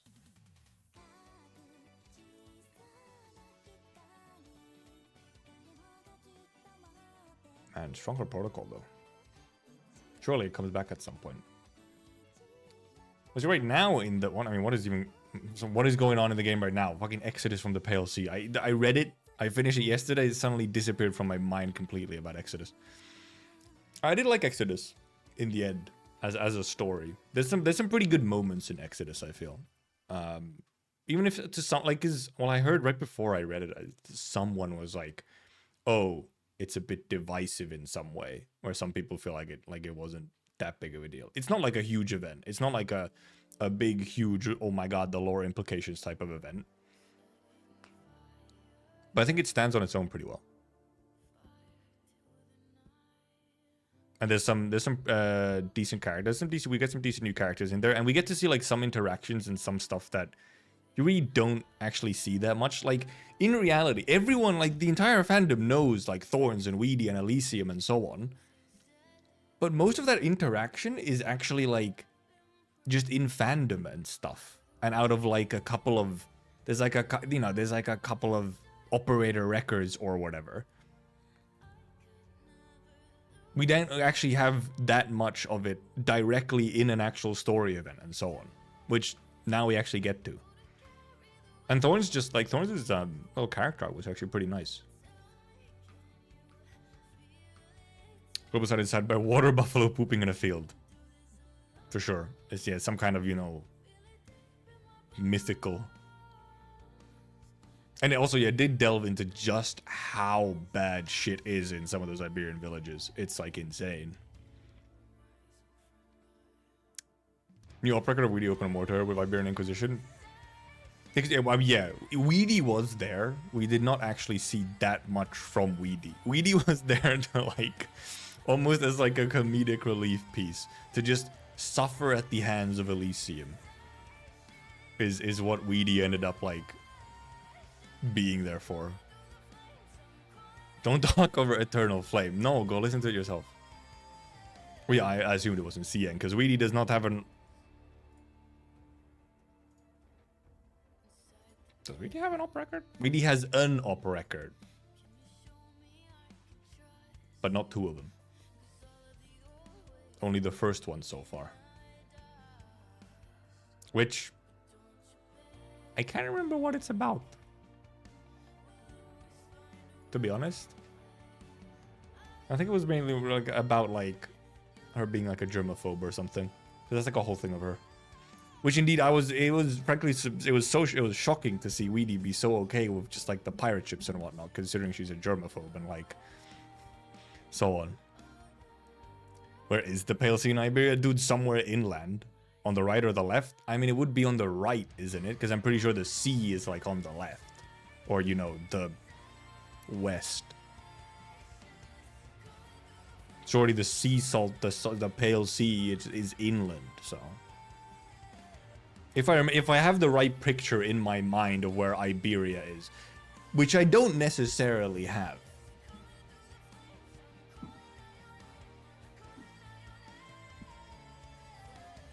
Do we have a map? Does the wiki have a map of Terra? Topographical map. Nope, that's an item. Do we have a map of Terra? Map of Terra, Arknights. Geography, Terra. We have a map, guys. We have a map. Yeah. See, Iberia is here. Iberia here, so like, it would be sort of somewhere probably in like here is the Pale Sea, and because here's the actual sea, you know. Guess we're just dealing with the germaphobe better. I guess so. Slight suspicion of Tanganus being playable later on, but it's kind of trough window is seemingly fusing Seaport and stuff. Yeah, I don't think Anastasio is going to be playable, but Juana could be. Juana could be. She's around. Smacks pop my schizo cult. You mean Phantom? Where did they escape towards the sea? I mean, it's just towards the sea. Like, oh. Somewhere in there. Obviously, this map is like... Actually, how is this map shaped? If you're wondering, like... Well, obviously, this is north. That's north. And the Sea of Claricide. Antara is also like there, weirdly. Victoria mentioned. Somewhere into here. Between Portugal and Australia is sand. It's true. Many sand. Does chapter 14 mention about some other continent on the side of the globe? I can't remember if it's chapter 14. It's not even necessarily another continent. It's just mentioned in chapter 13. It's just mentioned that like on the other side is like completely unknown and so on. I feel like maybe it's not. Well, chapter 13 doesn't mention anything about like a continent or anything like that. Like for all we know, like the other side of the ocean is, or the other side of the globe is just ocean. All the landmass is on one side. But in chapter 13, when you fight the Sanguinarch, or when the boys fight the Sanguinarch, the Farenmot like teleports to the other side of the continent, or to the other side of the planet. The other side is like mostly a complete mystery for now. And we learn something later at some point. But it's like very much not a place people go. Well, okay, so chapter 14 and 15 is mentioned, but it has been mentioned before, just that something is on the other side. Like, it exists. And there's something weird there. Because, like, well, Thorn's Altar's files actually now mention that there is something. There's something on the other side, seemingly. See, Bonish might be this whole before it's happening. Oh, they're taxing. Taxing ships. Yeah. The people aren't using the seas much for, you know, commerce right now because the seaborn are doing them things. This is actually the world of Monster Hunter. True! Monster Hunter world. Continental base being fucked up and broken. That mention I do not remember. Unless it was in some real obscure place. Or something like fucking, you know, the lore book or some shit.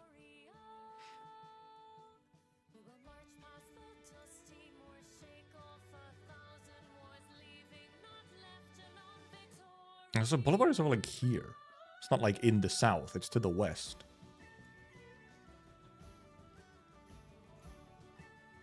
And Sargon is way over here, obviously. It's like Ithanian is over like here in Victoria. Well, because part of my, like, sometimes the image of Terra in my head, and like Casimir is over here. The image of Terra in my head is just often based on where that shit is in real life, because they're kind of close to where they are sometimes in real life, but then other times they're not. Like, this is not Poland. Poland is not over here. But Ursus is over here, and Sami's kind of over here, and I mean, Colombia is kind of over here. Sargon's kind of over here, not quite. Yan and Higashi are over here, though Higashi is up here for some reason, rather than over here on the east. Yeah, and then there's obviously, well, there's also, there's the Infi Icefield. And yeah, then there's just the unknown area. This part, which we see in one of the Keltsit ASMR videos, which gets taken over by Aegir doing a little announcement or whatever, that there's some big horrible shit going on. What's in the Hotlands? Like nothing anymore. There used to be the portal over there. The Foen Hotlands is now just like uninhabitable wasteland because it's hot. It's hot. Seeing I be on the map because I see monsters mess them up so bad. Yeah, they're like right there. They're right, you know, they're the closest thing to just the massive, massive ocean. And obviously, Aegir is in the ocean, so you know. I'm not 100% sure how exactly accurate this particular representation of the map is, because then we also have we have some of the videos where we do like see some animations of the map in like the Keltsit ASMR yapping videos, where I think some of this stuff is like seemingly somewhat differently situated. Where Kerag is like, where is it again? Where the fuck is Kerag again? Here. See, like Kerag is like here. Because like the mountain range is here, so Kerag is here. Even though normally Kerag should be more like, you know, like over here somewhere, if you were going off the real world.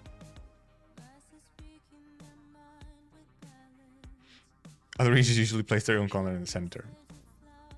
I guess so, yeah. But I mean, like, overall, like, where stuff is otherwise would be still in the same point, you know? Except I guess it might continue to the left, yeah. But like, sort of where they are still would be similar-ish.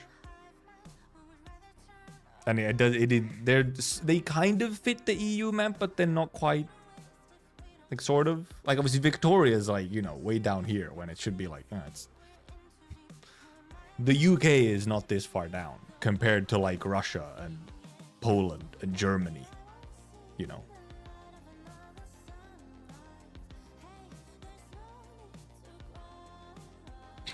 Howling like Banshee Shango. That is just normal kid work. That's what kids do. We might have been a path of life where he's going to the other side of the planet with an expedition fleet. Oh yeah, there was like an expedition fleet that was gonna be like, hey, we're gonna go fuck around on the other side of the planet and probably die.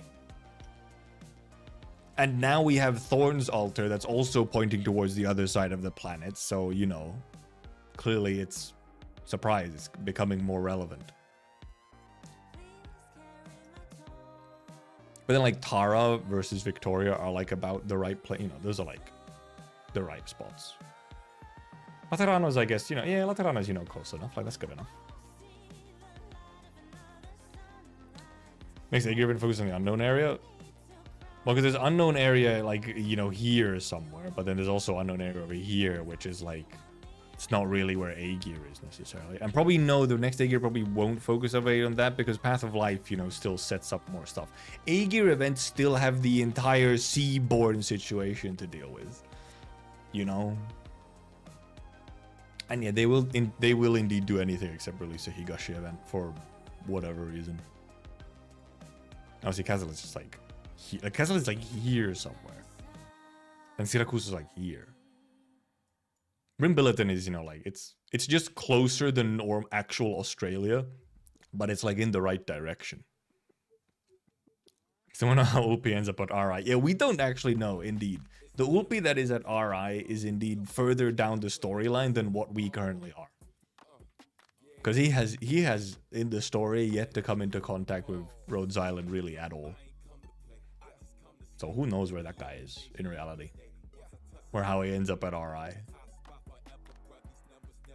Okay, there's this bleached wasteland, cool, and the black flow. Very ominous. The black flow. Okay, cool. That place must be fun.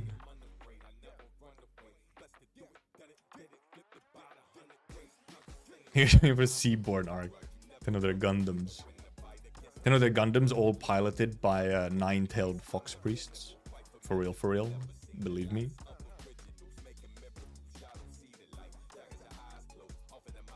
I thought he was surprisingly big, actually, huh? If this is like, you know, correct size-ish. And Rim Billiton is like all around the place. Look, it's like all snaky. It's like not like a big blob. It's just like all around the place. And I guess Siracusa kinda almost looks like a bit like a boot. If this is the top of the boot and then it like goes down. It's supposed to be a bit boot-ish. Like Italy. Watarano is just the Triforce.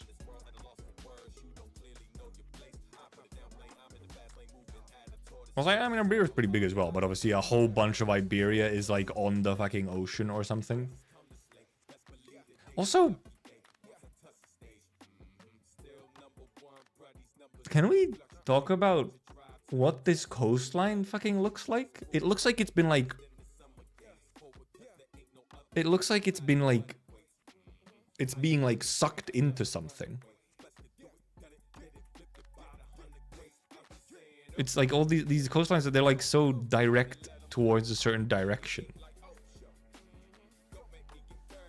It looks weird. It's probably on purpose, but...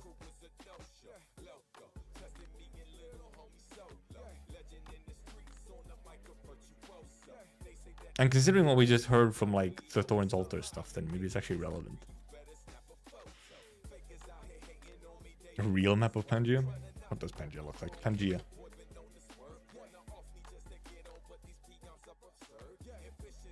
Image of Pangaea. Oh yeah, no, I've seen Pangaea at one point. It is funky looking. If this one is even accurate. Pangaea Proxima. This looks more like it would probably actually, because it's all like amorphous rather than like so obviously like the same shapes.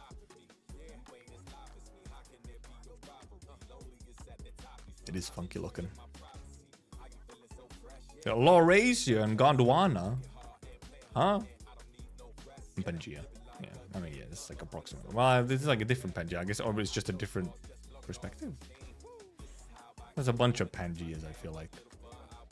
Okay, Wikipedia, show me the real Pangaea.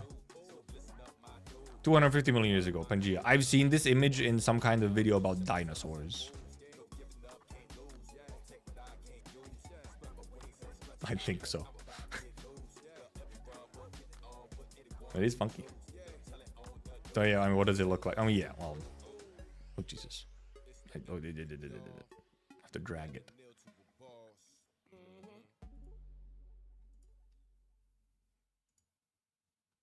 Yeah, you know, it's kind of... Well, it's, you know, you make a big old landmass. Obviously, they're slightly differently orientated.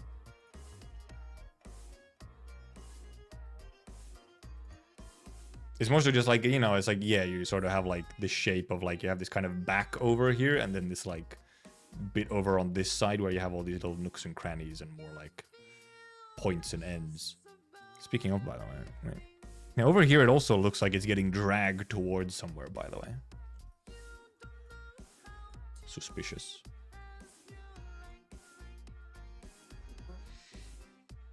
Kind of like a skull? Where do you see a skull? Yeah, there are many different Pangeas. It was a surprise. Shit has happened over a long time. Pangea was a thing for quite a while, wasn't it?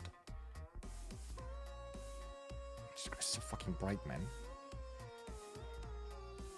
Yeah, 335 million years ago, and then began to break apart about 200 million years ago. And there's a couple, you know, there's a good 130 million years of different types of Pangea. And there also might have been like stuff even before that, obviously, you know. Geological big suck theory. Absolutely, dude. That's even what Thorne said. There's some kind of big sucker on the other side of the world. So like, the Thorne's files mention like some kind of force on the other side that's sucking.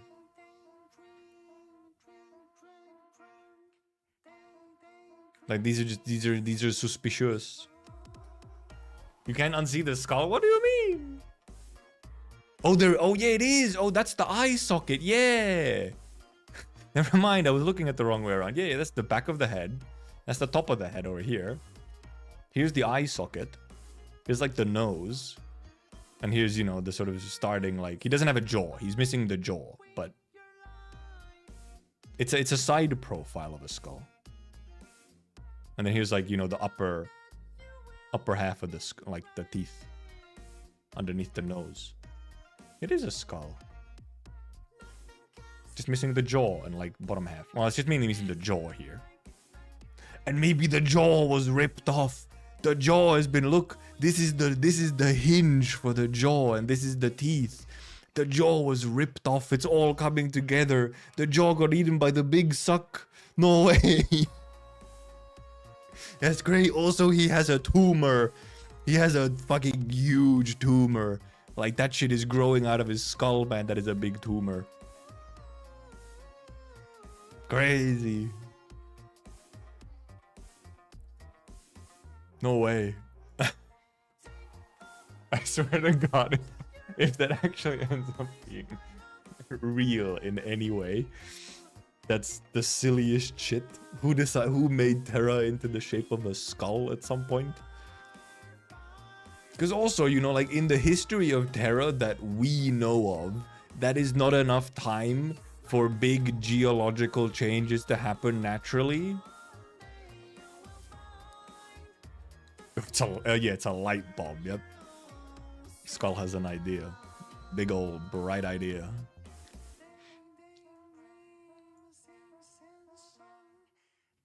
But it's not even like Terra, isn't it? We don't know how old Terra itself is. It's more so just, you know, like any form of civilization that we know of, any kind of history we have of Terra is like at most like 13,000 years ago, which is not enough time for geological, you know, massive geological things to happen. That's the main thing. Sky Island. Tears of the Kingdom? What? Okay, I also can now not unsee the skull. The skull with a tumor and a missing jaw. I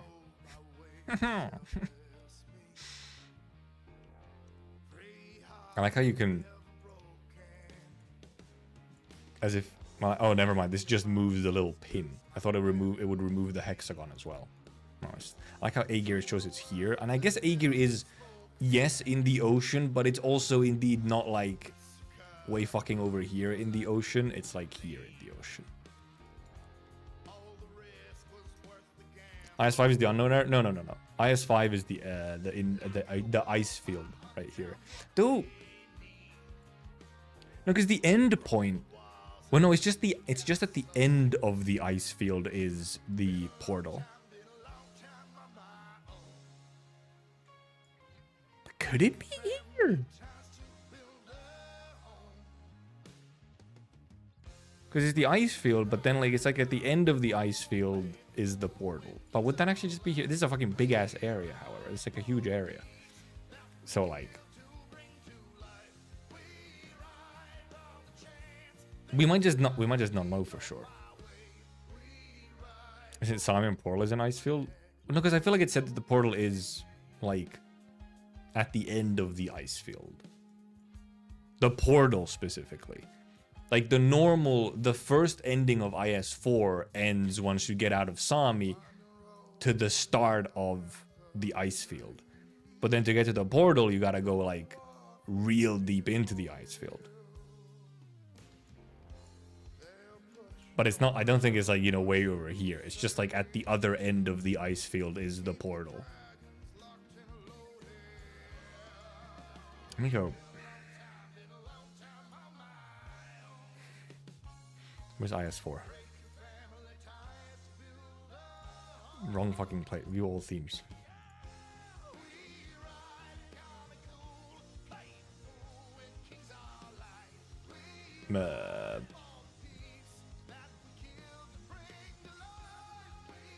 No, it's here. Actually, might not be here. It's probably not here, actually. Oh, yeah, these fucking things. I can't believe. I never bothered doing this shit, huh? Too much pain. I read them somewhere else. Well, this obviously also, like...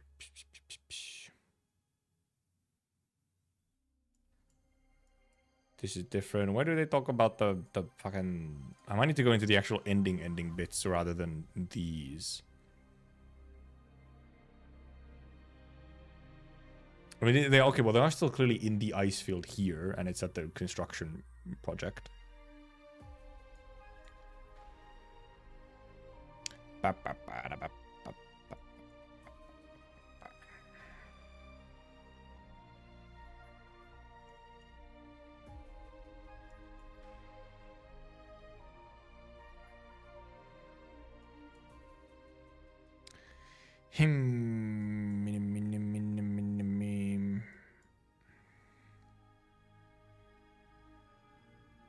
Oh, by the way, this part just goes so far. This part is fucking amazing, by the way. Yeah, while we're here, in the command center, a lone figure stands before the observation window.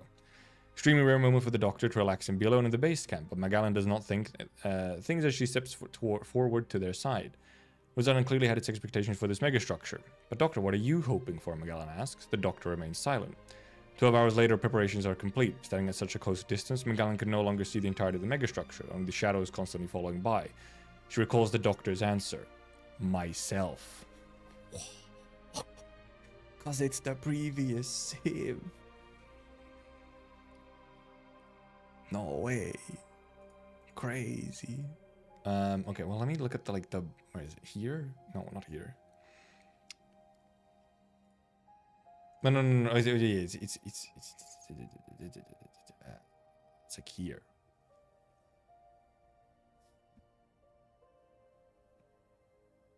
What does this bit say again?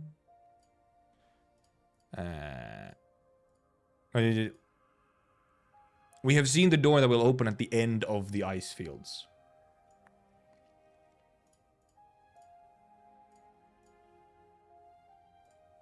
Oh boy.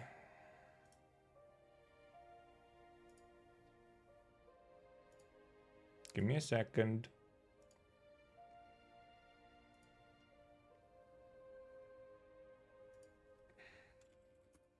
There was a bot spamming every channel in the Discord. They have been fucking destroyed now. Thank God I got that ping. They have been nuked from orbit.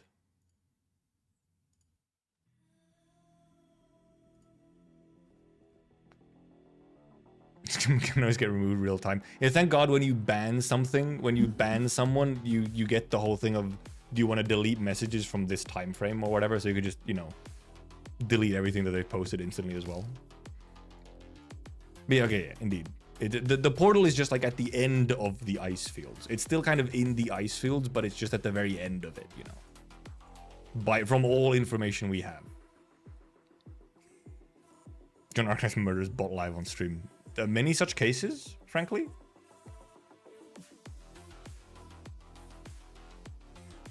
Many such cases.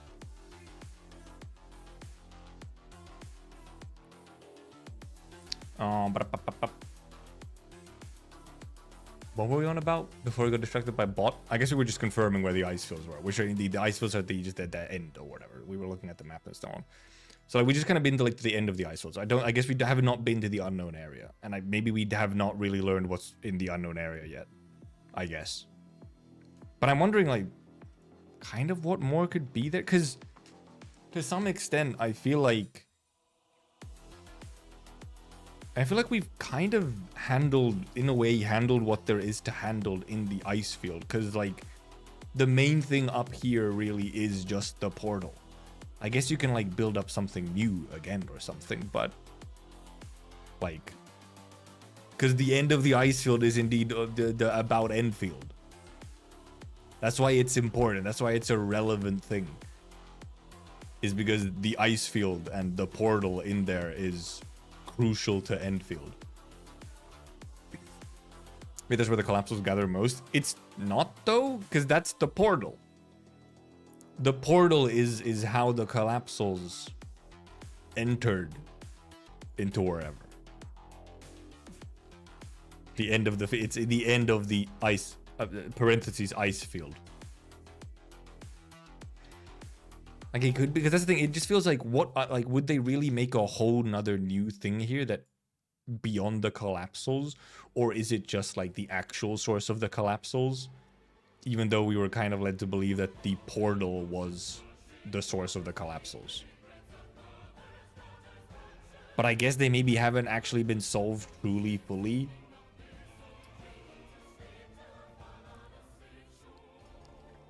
Because also somewhere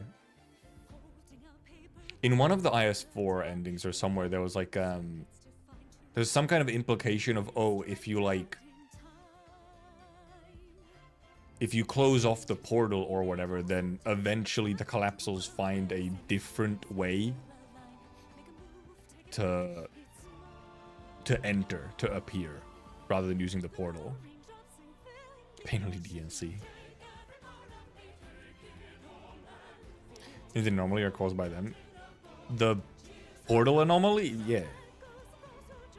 But that's the thing, is like this, at least from all I remember and so on, the portal was like what was spawning out all the fucking collapsals. That's where they were, you know, getting in. Not like further on. Collapsals do not just randomly wander around and have a goal on Terra. No, seemingly the ones that are indeed in like the ice field, the ones that we've really come across are just kind of randomly wander and don't seem to have like some specific goal. I guess there could be some higher level of collapsals maybe in the unknown area or something. Terra and Enfield in the far future. That would have to be really far future, considering right now we know that there is no connection to Terra in Enfield. So it'd have to be real far in the future. Remain unknown until it was Arcanali. Far as I know, probably. Yeah, it's just indeed. I'm just wondering if indeed this unknown area is truly still relevant, and it wasn't just about like the collapsals at the portal, and it's more than that. Which kind of thinks, because okay, because where is the video that this gets mentioned? When the fuck was it? It's probably around with like chapter 14 or some shit, wasn't it? Do we even have it on global? I think we have it on global. Like when the heck was it? It's something Terra. It's the one where Kelsit speaks. Oh yeah, here, retrace Terra. I think I found it. Is it this one specifically is the question?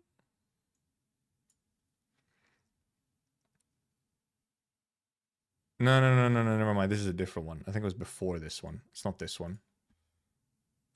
Not that one. If I just look up Terra in the search for the channel, maybe I find it. No, because we could also by the way, there's 2 episodes of You Takes Terra that I actually haven't watched. I did not find it like this. Fuck, where is it? You have Retrace Terra. There's Discovered Terra.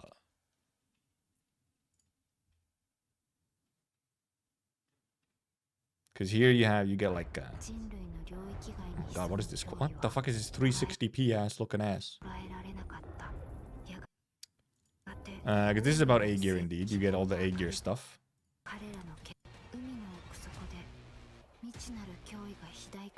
Also, by the way, where's the music for this trailer? This trailer has a special music, an OST that has never been released anywhere.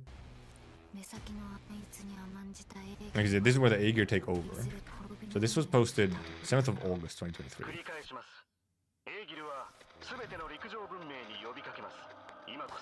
Because I'm wondering, because is this announcement sort of about what we hear in Path of Life? Also, this was August 2023. This was way fucking earlier than I remember.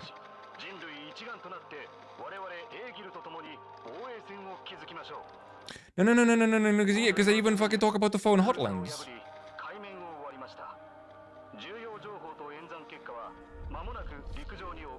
I think it is about the.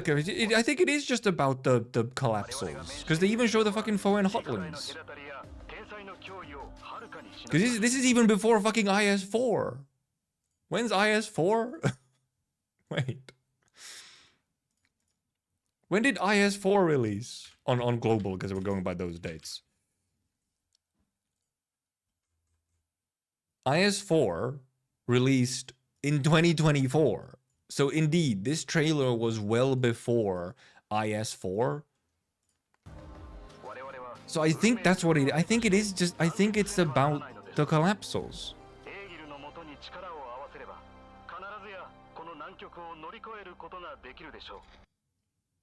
But then also at the same time, this particular little announcement.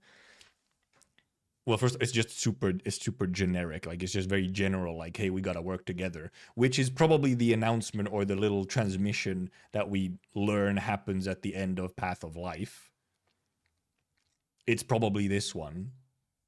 Which I guess could then be referring to, you know, multiple different possibilities. Right? Like, both Seaborn. I mean, Seaborn is even highlighted right here. Both Seaborn stuff, because it's not like they're actually talking about like specifically the collapsals or whatever. This is just general, you know, like, hey, let's get together. This is the Path of Life, like, announcement or transmission that Aegir does at the end. But also specifically the fact that, you know, this whole thing of like, Matrix has broken through the block and clear. The Matrix is literally also fucking mentioned in Path of Life. It's the one thing. It's like the whole sea of like little drones that we see. That's like the Matrix or something, isn't it? But it might actually be that this little unknown area actually is just like where the collapsers are doing their shit. It's like at the end of the ice field, technically. So we might have actually kind of already dealt with this area, in some sense. In the same sense that we've also dealt with the Aegir or the Seaborn in some of the timelines for IS3, you know? It is so big, however. That's true. Like, that is it is big. Like, how it's so big. The portal ain't that big. But I guess if this is just the entire area of it that is, like, you know, like, cooked, like, you can't go at all in there, I don't know.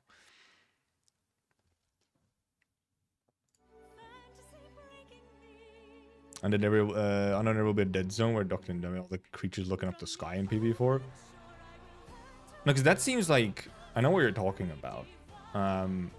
That seems much more Aegir storyline. That seems Seaborn storyline. Where the fuck it is? Where's PvP4? Somewhere close here. Oh, it's after like, it's after Banter. There it is. I mean, it's literally the thumbnail on global. It's literally the thumbnail on global. Where is it?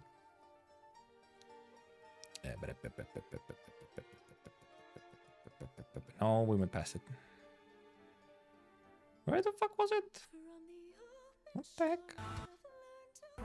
Do not play it, thank you. I will get copyrighted. Priestess. It's such a short fucking... What? Like, huh? No, was it later? I guess it was. No, it wasn't later. It was here. This looks more Aegir storyline-ish, considering it's fucking flying whales or something. You know. And yes, Awaken. Yeah, it's like this part here, and like then you have like these little guys over here or whatever the fuck they are. Yeah, well, yeah, you get like this. Well, they seemingly are coming out of the sea. Well, not here, obviously. I skipped too much. Come on. Well, there's the portal first of all, but then like this is like the sea. This is the sea of some kind, and it looks like a massive penguin.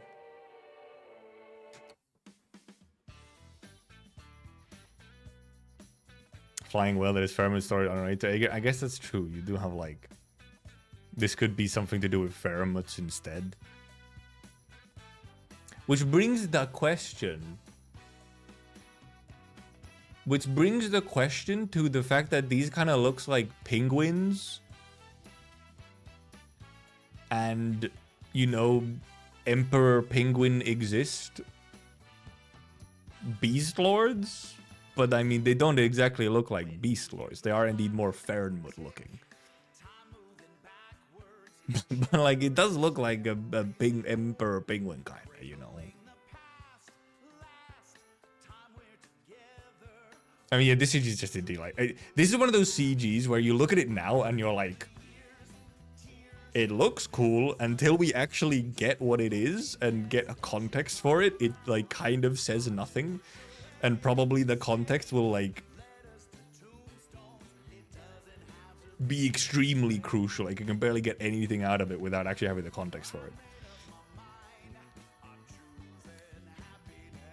Sometimes when Ri visits Talos for the time... Amia and Doctor are here. Oh, when they visit Talos. I don't think so. This does not look like Talos. I don't think this is Talos at all. I don't think these things would be around on Talos. Because I mean, they're very much these things look very much pheromone coded. You know, flying whales and all that. It look very much pheromone coded. So it could be. This is probably some kind of pheromone event or other. It's just funny that there's a bunch of them that just kind of look the same, huh?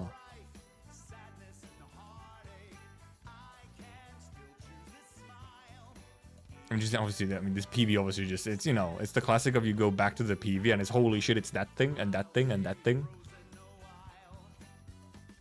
I think for sure it's something in the far future. Oh yeah, but it's just, I'm just looking at this and it's like, from what we know of Talos, I don't know, I quite doubt.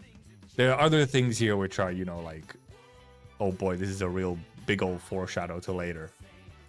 Many a thing. So what the fuck? What logo? Oh no, that's, yeah, is this the Laterano logo? Yeah, it has a halo. Because this is, you know, this is a surprise. This is the Laterano event teasing that literally just happened.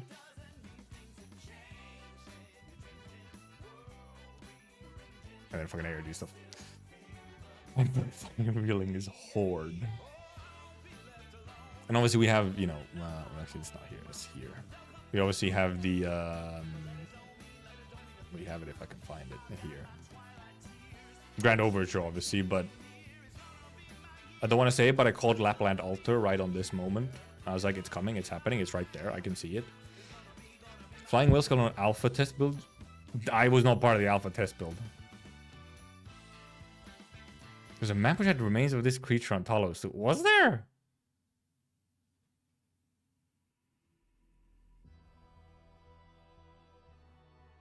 Because Talos had some like big things, but the Pheromones otherwise are more of a Terra thing.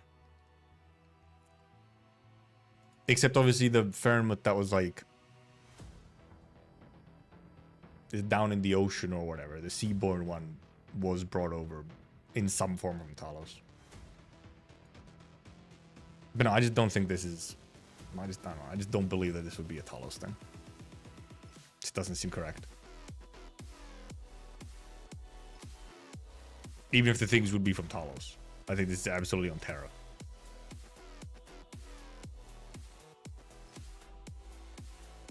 On the Blight Infected map? I wonder actually how well does the map, interactive map actually, is it here? It's not here. Where's the interactive map again for Talos or for Enfield? Give me a second. It might be on the subreddit. I know it exists somewhere. I'm sure I had a link for it at some point. I don't know how... That one might not show stuff in the way that we want to, though. Yeah, because that's just the in-game map or whatever. It's the alpha, right? The alpha, right? The tech test. Yeah, well, okay, this is a different map.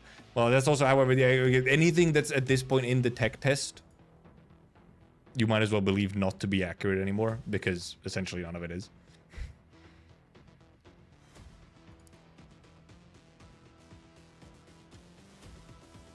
Tech test map. Let's see if I find anything if I just search for it. I don't think so. I guess I have to go look at like streams of it or something to try and get like a shot of the map. But I mean, okay, yeah, Enfield tech test stuff is at this point like you just have to consider almost all of it inaccurate now after the beta. There's been enough changes.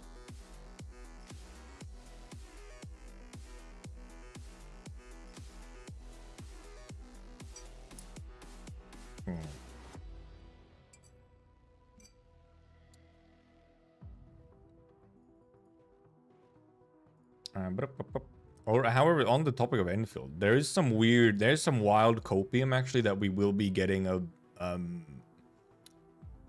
a global mobile CBT at some point.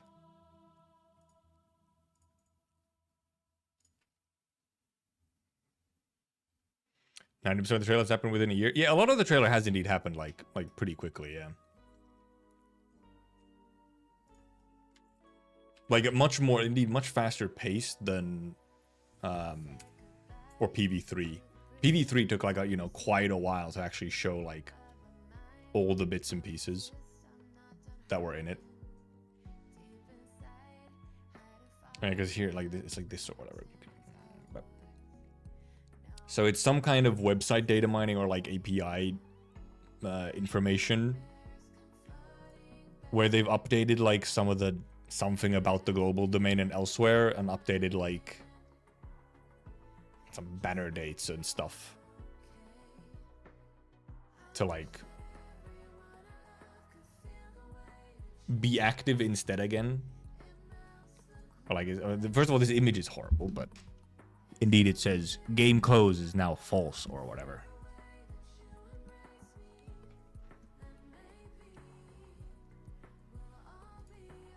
However, it's funny because like in some of the posts, wait, wrong place. This is Enfield. Where's the here? The game is closed is now false on Android res version, now added in global domains. And then there's like, where is it? You can even verify this by using the old OS PC client, as now it won't tell you that the CBT has ended. I can tell you right now, this is not real. This part is not real.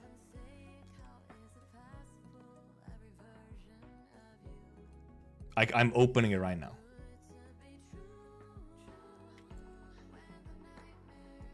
Let me just screenshot this. Okay. Post this on the Discord. Give me a second so I can bring it up on stream. I have screenshotted this literally just now. This playtest has ended. Follow our social media accounts account for more news and updates. This was when I tried to click on unavailable. So I mean, the updates might indeed be very much so be true, but you can't verify it by like going into the old PC client for the beta and like trying to get in again. No, it still just says that shit's ended, and you can't update. There's no update for the actual thing. Maybe they mean that if you start checking like some kind of API data or whatever from the launcher, maybe that's what it means. But at least by just going into the thing and clicking on it, very much says it's still over. And there's no like, you can't update anything or in any way, so. Social media accounts for no news or updates. I don't know, I mean, yeah. Fixed it for them. They don't post a lot of news, it's true. It's true. When was the last time we got anything? Where is it? What am I looking for? I'm looking for Enfield. Enfield there. March 20. Last time we got something was March 20th. And it's not really like news. It's like just the seasonal post or whatever, where we have the schizo dates. If we really, if you really want to start schizoing, you have like the schizo dates way here in the corner. Over here. Which, I mean, probably don't actually mean anything in the end. Just considering our knowledge now of all like they're attending conventions in July and stuff, it seems unlikely that the date of 15th June to 6th of July means anything now.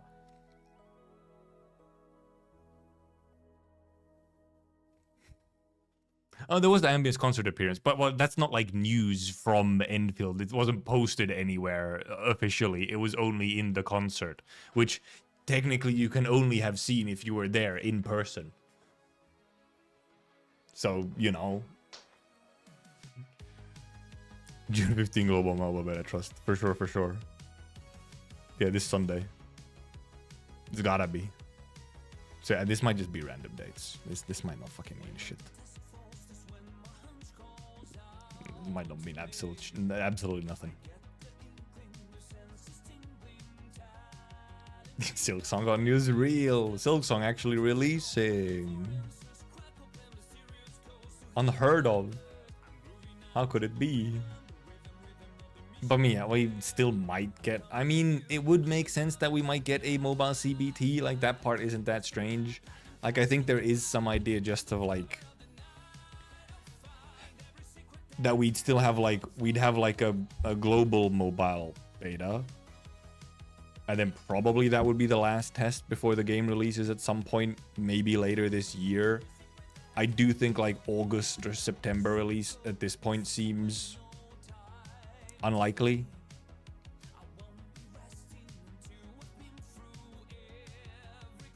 So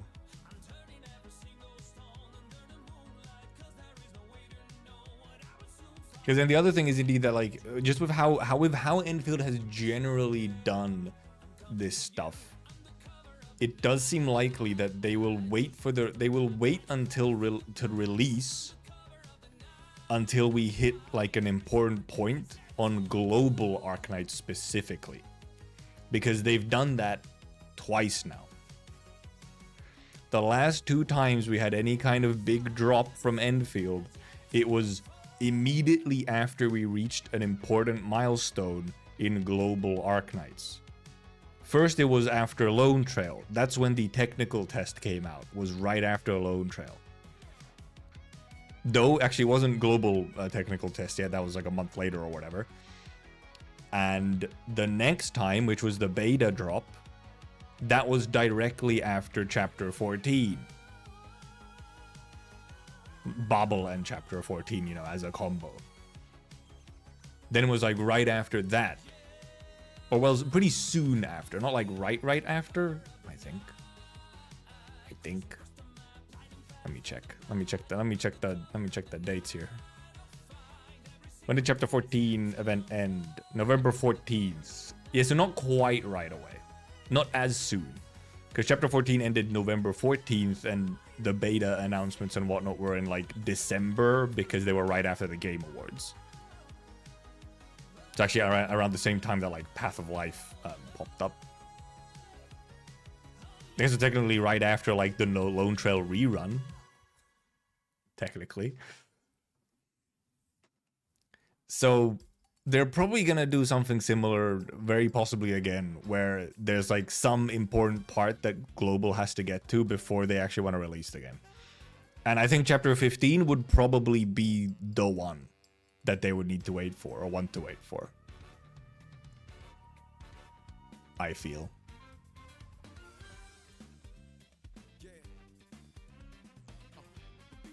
We'll see.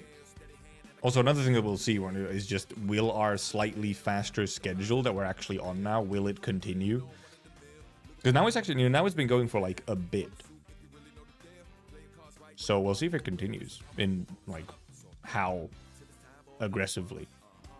for EN and JP and Korea specifically. Taiwan obviously is currently getting just ass blasted by accelerated schedule and no compensation.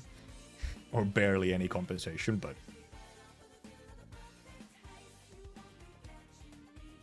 So just with that in mind... I guess if I had to, like... If I had to guess for when we'd actually get possibly a release for Enfield, or like the next big part of it, it would probably be like, it would be like November or something this year. Or later. Like at the very sort of towards the end of the year. We might get a beta before then, but like for release, I think it would be unlikely to happen before the end of the year.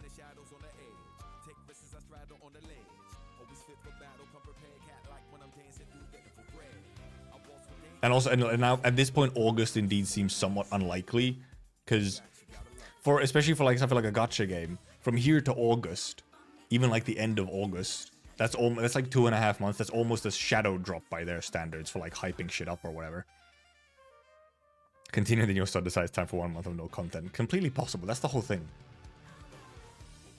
You're starting to do something to catch up. Well, they're doing it. Well, actually, it's not Yo-Star and Heiji on Taiwan. It's Yo-Star and Longchen. Taiwan is catching up in some way, but they might only be catching up to global. And I don't know if we start catching up more after that. We just don't know at all if there is some intention to actually try and catch up to some extent again, or if we're just gonna keep at the sort of 6-ish months, you know? Double either a global mobile test. Hardware variance for mobile is much more tight than PC, so smallest map test is still enough. It's true, but they might just still run another test. And I guess some of the ideas where, or whatever, you know, people have been going on about with the whole thing, where the global domain now has like some stuff, like some Android stuff added to it, and like there's been changes to the global domain of the beta or whatever. And apparently changes that were similar to before the beta test happened on CN, but the CN beta test is obviously like a super small scale test, so. Announcement for release when April 15 drops in global. It could be that. But it also might be that the actual release, they could even actually put the release or announce the release date before that. And then the release date would actually be after episode 15.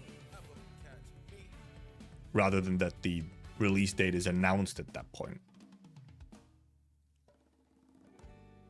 The other option is indeed that release date is announced, like the lead up and the hype up to release starts with once episode 15 hits global, and then, you know, we get like, I don't know, 2-3 months, and it releases at like the start of next year. But we'll see.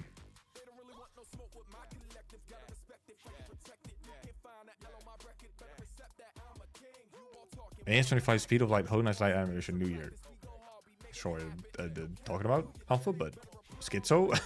What is this Schizo? Is insane Schizo? I don't even understand what it's about. Only after Copium, it's a huge Copium. Just give us something. I swear. I just wonder when we actually maybe get something. They are at the conventions and stuff now, but I don't think those conventions seem like the kind of thing where they would actually release any kind of like big stuff. Doesn't seem likely. Well, because they didn't do it last time. The last time we had any kind of big, like, whatever, it was not announced during any kind of convention or event. So, next Monster Hunter kind for Arknights? No, I don't know. They did, however, speaking of Monster Hunter, they did change Ascalon's new skin to remove the probably quite obviously and clearly copied Shagaru Magala textures. There is indeed Hypergriff's own event. True, that is a thing. When was it again? Scheduled this winter. I guess we don't have an exact date. It's just until winter. But yeah, Ascalon skin was indeed changed. Whoopsie. I mean, once you looked at it, it was kind of obvious. Whoops. Whoopsie. It's on November. Oh yeah, November will kind of be winter. What do the companies usually consider winter? November is winter in some places and not in some places. Got a comparison pic? I should be able to find a. Oh my! I posted a comparison pic. I think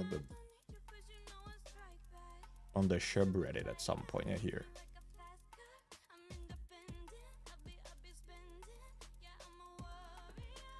I'll open it so I can zoom in better.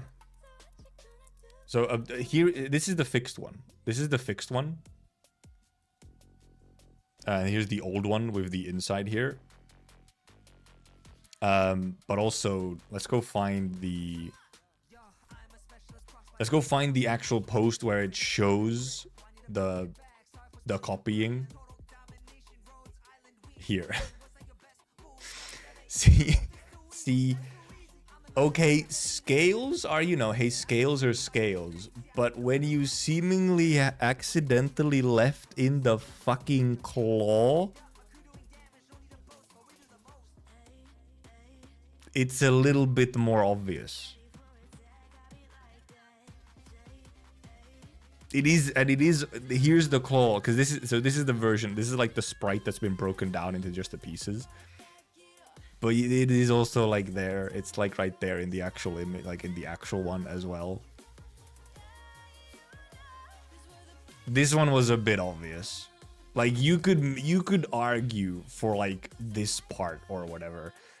But then when this part is combined with the accidental vestigial claw, it's kind of cut and dry. Hey there, Waffy. So, yeah, it was kind of obvious. So, and yeah, this is the fixed version. You know, it still has the same vibe. They fixed it. They fixed it. They changed it. And it works fine. This almost actually seems to fit the rest of the design better rather than this. I'm almost like, did they forget to like update? Was this supposed to be just inspiration and they forgot to update it? Because I mean, this looks more almost like it was supposed to be rather than this. You know? Like this does look so obviously like some kind of like scaled like wings or something. Rather than here where it's more like sort of butterfly or moth-like. And you do also have the horns. And well, because actually, I didn't actually put this together completely. But I mean, base Ascalon kind of has similarities to Gormagala. And then the skin looks like Shagaru Magala. It's clearly intentional by the artist to some extent. Because, like, Ascalon's normal horns kind of look like Gormagala's horns. And the color scheme is the same. Drop me on bed. Where's the chaotic Ascalon, right? Are all the Ascalon skins just gonna be various versions of Goro and Shagaru? So, I mean, I appreciate the inspiration, but this was a little too much. And it almost is like, was this on accident? Or did you really just think that people wouldn't notice? Because it is like so obvious when you look at it. It's like, was this intentional, or did you forget to like, did you have this here as like a placeholder to get it looking kind of how you wanted to, and then didn't do like the texture change?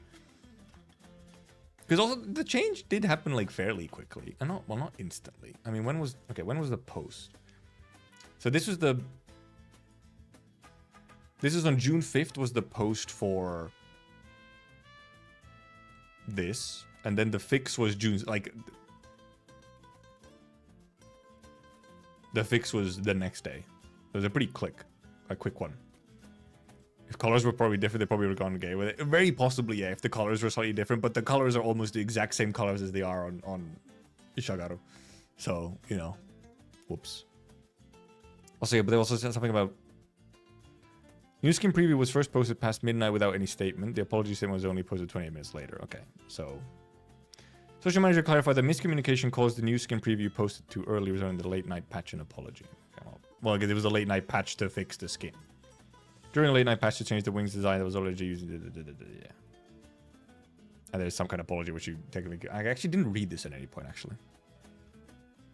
When they make a new collab with Image, they should give us Ascalon a Shagaru skin. It is almost like now they could just be like, hey, can we just make an actual Shagaru skin for Ascalon? It almost feels appropriate at this point. These are the costume with the new costume, blah, blah, blah. Internal verification that there was a clear situation of improper use. Okay, well, so clearly it was, they're not saying that it was like a whoopsie that we used the wrong version or something. Well, incorporate hosts as soon as possible, community deal with this matter. Expression.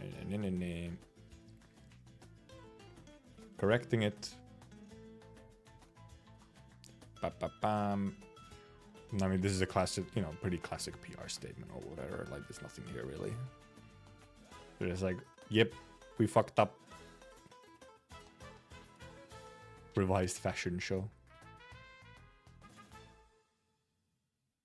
And then there was also slight drama that the apology came out accidentally after the update of the actual skin. The nod was probably on purpose, but it's no longer a nod when you're actually just using the same, like, you've essentially just photo bashed the thing into it. So...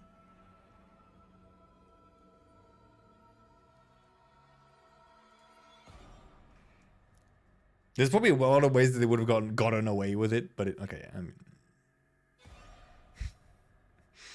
It's just a little bit like...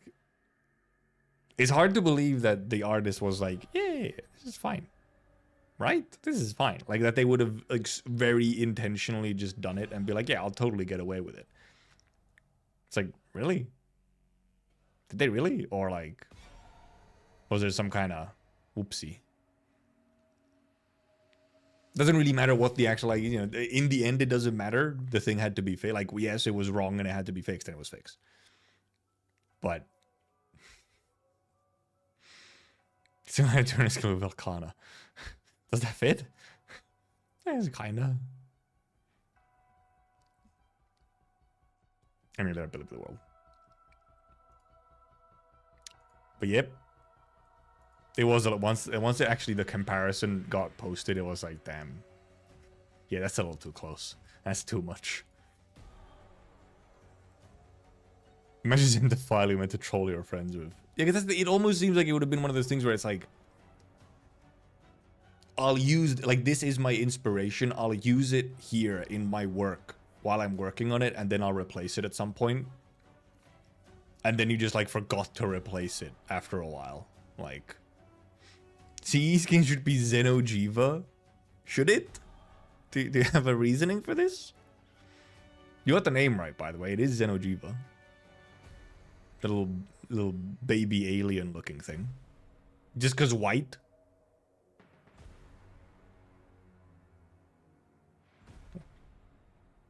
Zoshia. No. Not Zoshia. Zoshia implies that there's something very nasty underneath. Okay?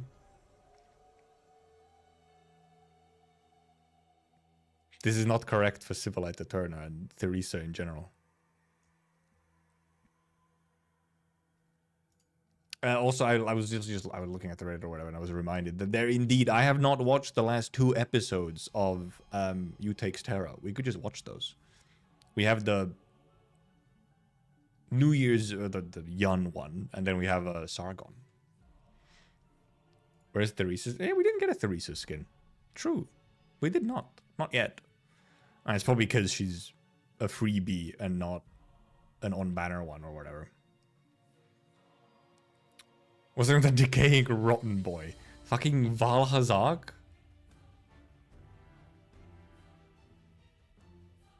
Logo's missing. Well, Logo's got an ambience synesthesia skin, so...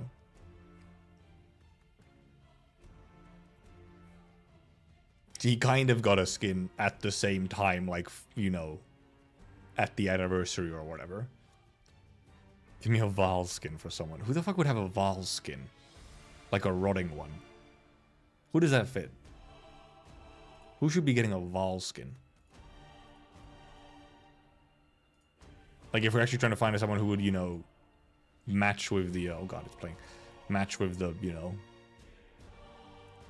Madruk should be shot high Schwaldo. Actually, yeah, it kind of fits, doesn't it?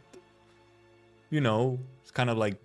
there's kind of the Buddhism part of it, and then there's, like, the whole rocks part of it, so... Shara would be, like... Noxeter King if he playable. The guy who dead, apparently. It would I guess it would just have to be like someone who's a Noxeter, I guess. Virtuosa. Necrosis. Necrosis in that sense, yeah, like dead meat, yes. But CE's get his priestess hologram instead. Considering CE actively like beefs with PRTS. Probably not. Oh yeah, if we did get playable Kalisa, then yeah. I like how I'm thinking about these when I would not care about the skins at all. However, I do care about Monster Hunter just on its own. And the end of this month, we're getting the title update with whatever the fuck it had. Let me actually see. Monster Hunter title update. Title update 2. Do we have like a actual... Let me just go to the Monster Hunter Twitter, where I get all of my game news. Monsty Hunty. Hello, Monsty Hunty. Oh, we also have the return of the design contest, where you can design a weapon and or pendant or whatever for the game. That's fun. Here we have an actual post. Director's Letter 2025, something. The Alter Zinogre. Stygian Zinogre specifically, obviously. The color scheme and everything is just there. Like, no-brainer. It's a really quiet... Why is the song also have this fucking screenshotter open? Yo, Vector, so quiet. Hello, Hunter. This is Yuya Tokuro, director of Monster Hunter Wilds. Version 1.10 update planned to release on May 28th. Well, yeah, this is a while ago. Okay, already. Which is the Street Fighter 6 collab, which I did never do, but I don't really care, so it's fine. And with Monster Hunter, I kind of don't care, but like collabs are more like, whatever. Like in Monster Hunter, I do like collab stuff, just because it's like, well, hey, it's a new quest to do. I can play the game. New official Tsitsi skin. Dude, yes. The paparazzi.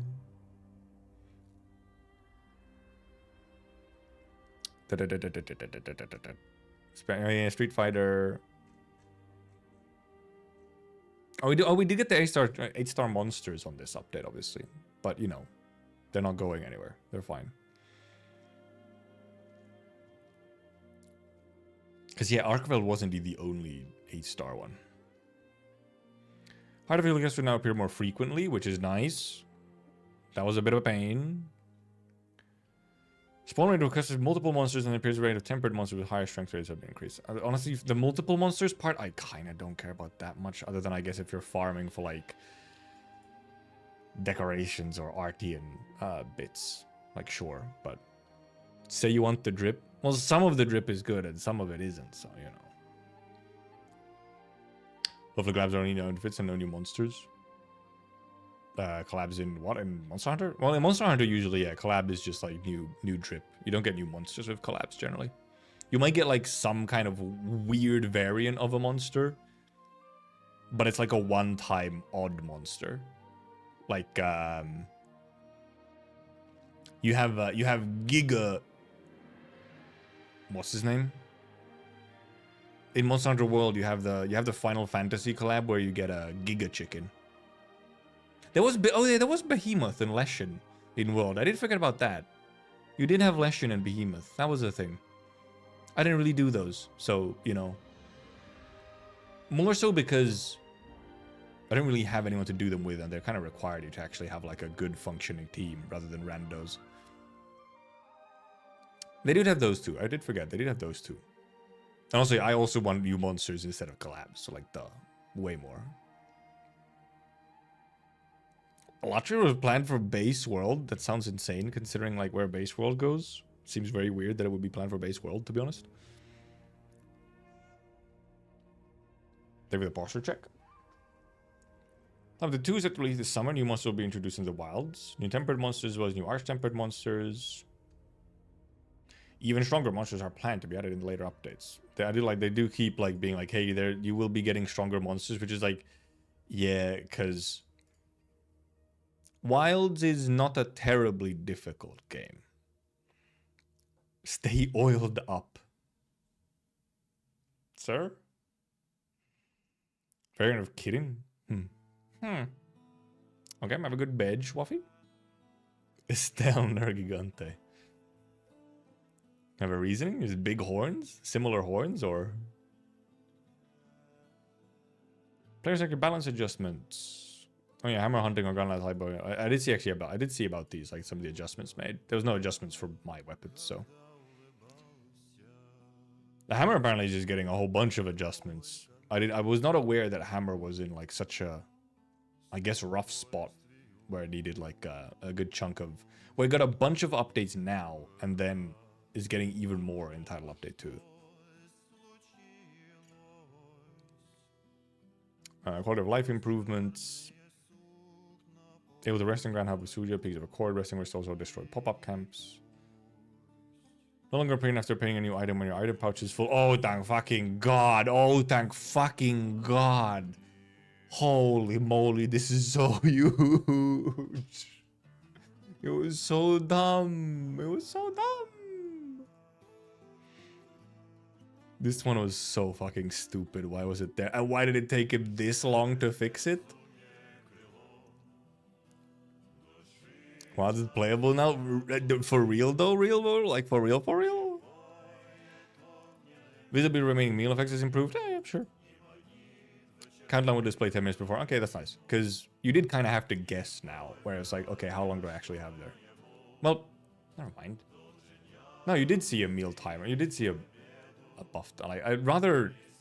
No, I think meal effects is fine. You just pressed fucking, like, left bumper or whatever, and it would show you the timer on it. It's most actually, the one that I'm thinking of is actually more,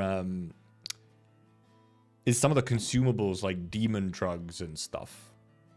Well, because they don't have a timer on them at all. They just have, like, a circle on them. So you have to read the... And you have to know how long there are. They're 50 minutes, by the way. Very different from previously. And they don't expire on faint, like they did previously. Like, they're essentially just like an extra food buff that you can grab. Unlike some other buffs. Notification frequency in locale has been lowered? No way. Only high priority targets will be displayed? No way. Active notifications will no longer block the input for opening the map in title update. No way. It's crazy how like these are like big updates, which are actually like exciting because there really is like some tiny bits of quality of life, which is like, why the fuck is this a thing? But also, how is it taking you? How is it taking you until title update 2 to fix those things? The things that people have been complaining about since day 1.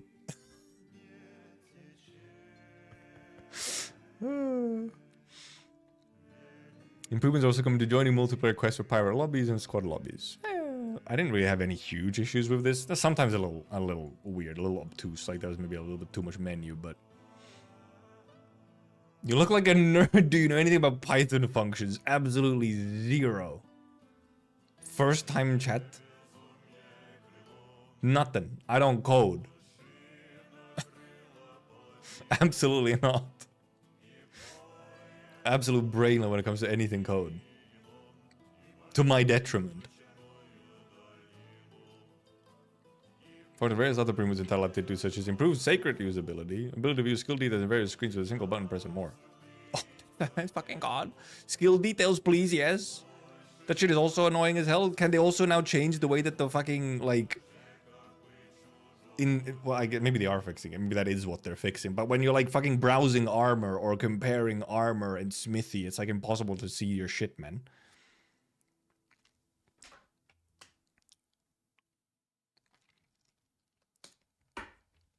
Probably didn't know before that was something people wanted. Plus, maybe they were being blocked by Riot when they released everything on once. I don't know. Well, because the thing is that they changed stuff. Then it was quite literally they changed it for the worse than what it was in World, which was just like, huh? I need someone to explain functions. I'm also not a math person. Don't even try. Blend in with coders quite easily. Are you just saying just because I have glasses? Just because I have glasses, I would blend in with the coders? Is that what you mean? That's appearanism.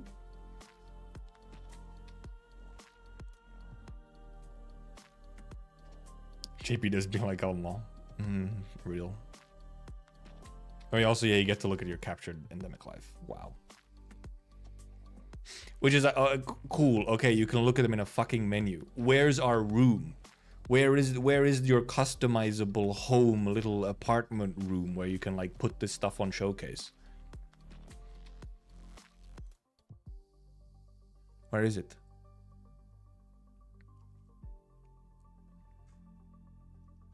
Like, who cares about this? Give us a room. Looks like someone would coding for a game in midnight though. I probably should be. In a different life, I probably should be. If I'd chosen my directions in life better, I probably would be. And I'd be in like a much better employment situation and everything. So, you know.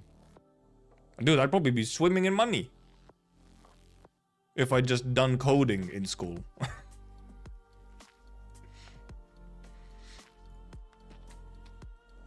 Position movement in a second hand, I have been adjusted so I do not interfere with gameplay. Does this mean that I can actually mine my shit without the sacred moving out of place? Wow, photo mode. I don't use photo mode. Oh, that layered weapons are planned to be implemented. Holy. Layered weapons. No way. Game stability improvements.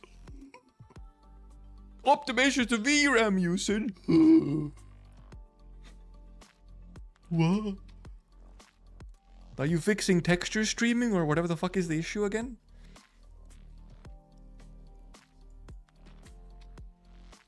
Oh yeah, they're adjusting like some kind of guild point farming abuse or whatever, which is like, damn, who cared that much about farming guild points?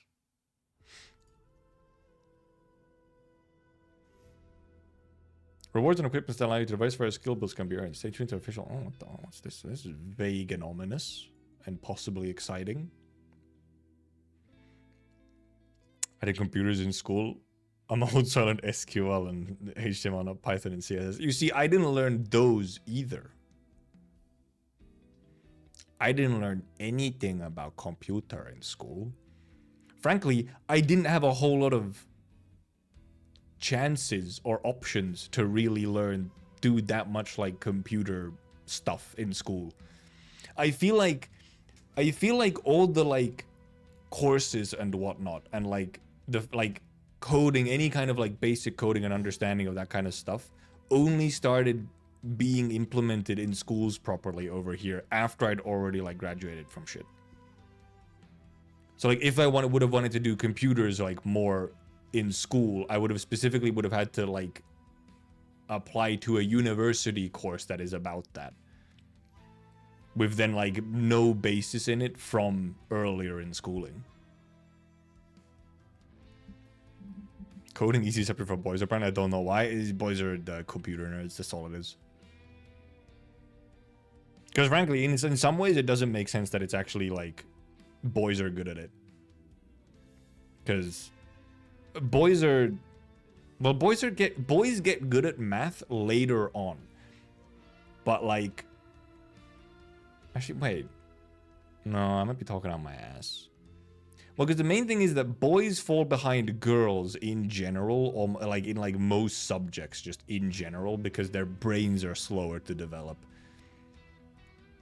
So like they get good at math and stuff like later on. Maybe that because they get good at stuff like math and whatnot in like university when you'd be doing more specific like coding work and whatnot and actually learning it properly.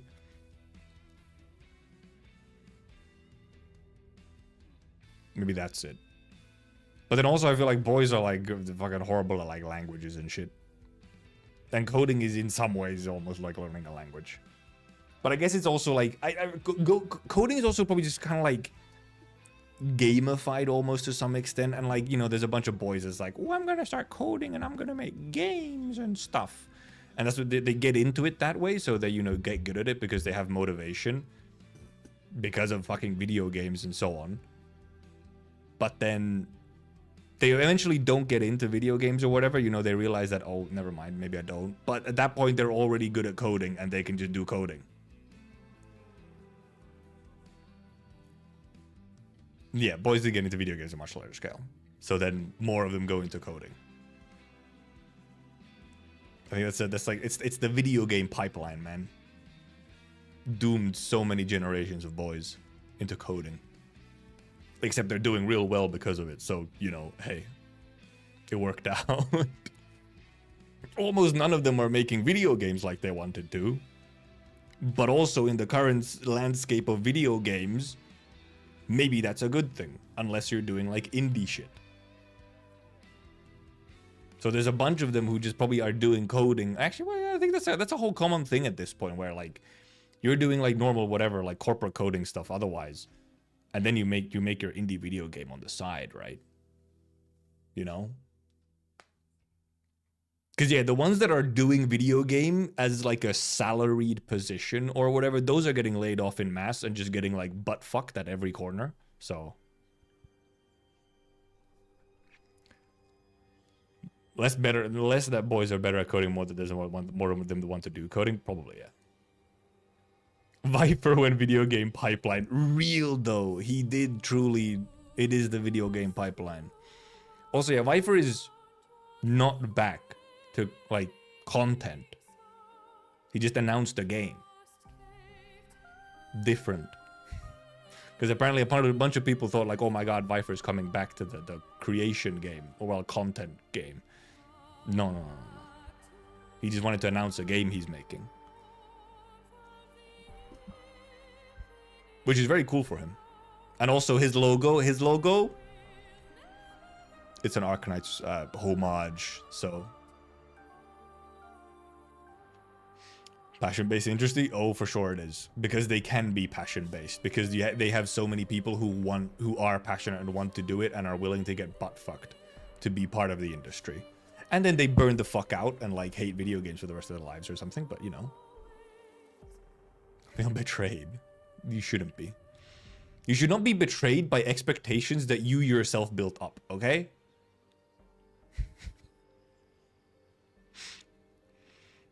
That's dumb.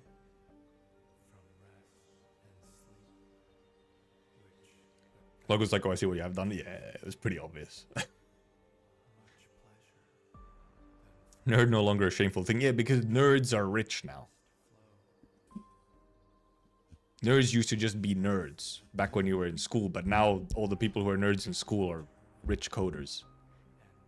Making very good money. 30 support most otherwise new content. Cool. Well, title update 2 should be cool. Well, should have a bunch of like just gaming to do with title update 2.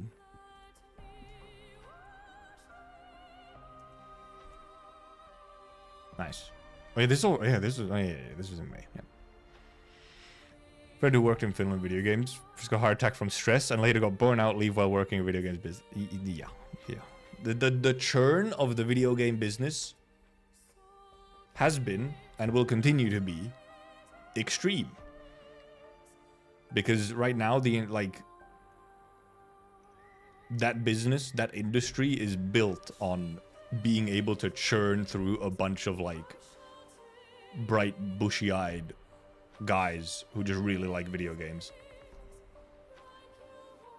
But indeed also at the same time being really competitive because there's just so many fucking people who want to do their video games.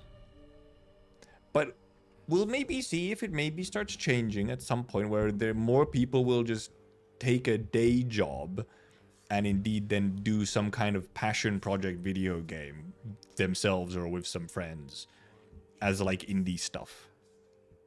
Because I mean, just look at the past few years, and like so many of the most successful and most popular games are not the big games by big studios. It's either slightly smaller studios or just like full indie studios. Or just like single fucking dudes. Just one guy in a garage with a box of scraps.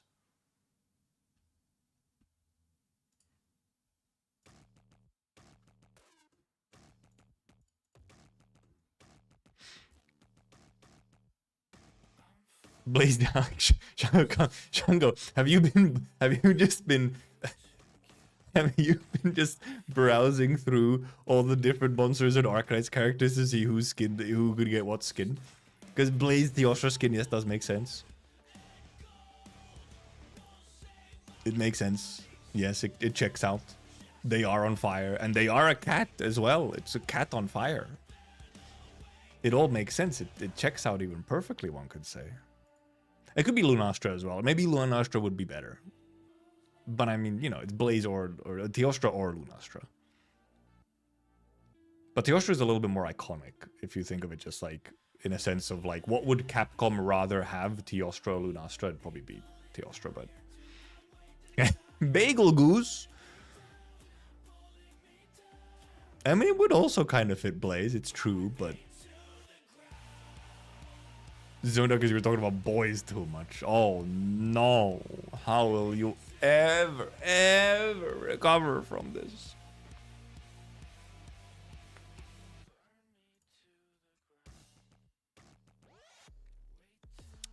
Cool armored insect people. Yeah, insect people don't work. They apparently don't exist. They were not... Insects were not part of the events, apparently, that, you know, spawned the races that we know of in Arknights.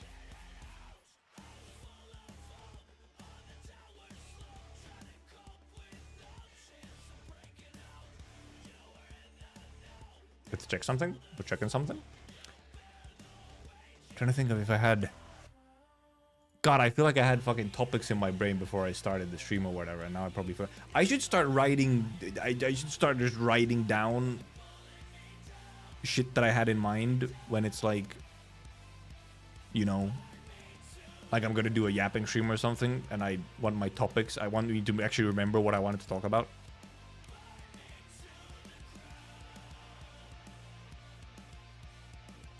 What kind of AK monster would make a good fighter? Monster Hunter now? Yeah, we don't have that many monsters of that type. It would be like a Seaborn of some kind, which you could have a Seaborn because we have like squid monsters. Octopus/squid monsters exist, so you could have like some kind of Seaborn quite easily.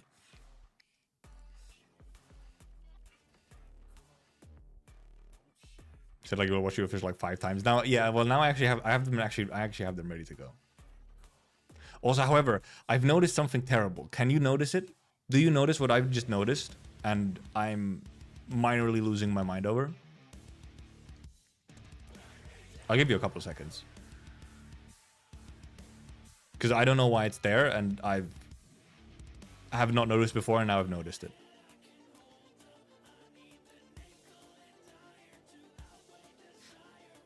Oh, it's one of the things I'm forgetting. Well, that one I didn't forget, because I did open them up. So they're staring me in the face. Dream of sweeping implement image. Imagine. Chimera insect looking? They used to have like Beelzebub Sarkis or something. Do we have an insect looking Chimera thing? You mean the ones from chapter 14?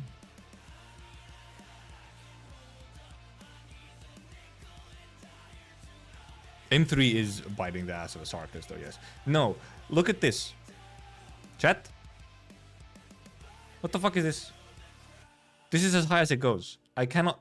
These do not line up. They don't line up. I can't... This is all the way scrolled up. This is all the way scrolled up. They don't line up. There's no way for them to line up. There's no way for them to line up. They don't line up. They don't line up no matter how I scroll. I mean, I can scroll to like... It still doesn't line up. I'm literally going like a pixel at a time, man. Even the smallest increment that you can move them, they don't line up perfectly. Why? Why? Why you do this? Priestess Fatal. What? She's not a dragon. I can't believe this shit. I haven't noticed that before. I don't know if it's new or what. Also, can we just talk about how maybe some of you also got this like in the last, I don't know, month or something. They made the thumbnails on like your main page be way bigger. So that like you just have less videos on your fucking screen. Like your information density is in the fucking shitter. The thumbnails are huge, and also because they're huge, they look like ass. They look really like you can see the pixels on them now for some because they're too big. And I don't know if they fucked up like the like compression coding or something where they just look like shit on the bigger thumbnails. Like here they look fine. But then apparently they didn't adjust how they look on the bigger thumbnails, and it just looks like ass. I just zoom out the page. Does that even work?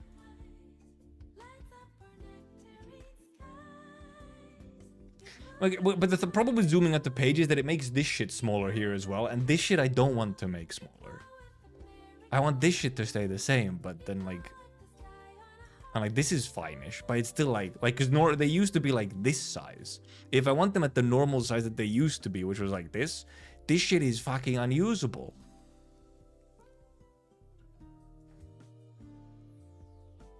Why they do it? YouTube in non-Chrome browser looks as... I'm also not surprised about that. I have not seen YouTube in a Chrome browser or a Chromium browser for a while, so... Also, every now and then, YouTube also is just fucking laggy when you're using it in a non-Chromium browser. Cool, Google. Real cool. And also, recently, they've been warning about, like... ad blockers and shit again. Every now and then, you get a little notification of, like, hey... we don't like ad blockers and whatnot. Or tracker blockers, for that matter. Using Edge Fine, I don't know how it looks on it. I've only seen it on Firefox for the longest time now. So... Crystalline Titan Beast is an AK insect.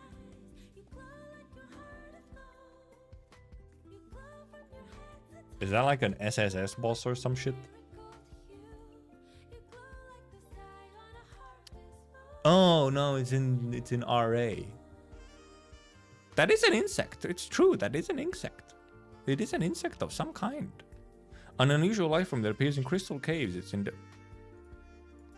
endeavored and molted into the sturdiest of shells. It still can't escape its enemy resources. Pursued for levels of crystalline obero beasts.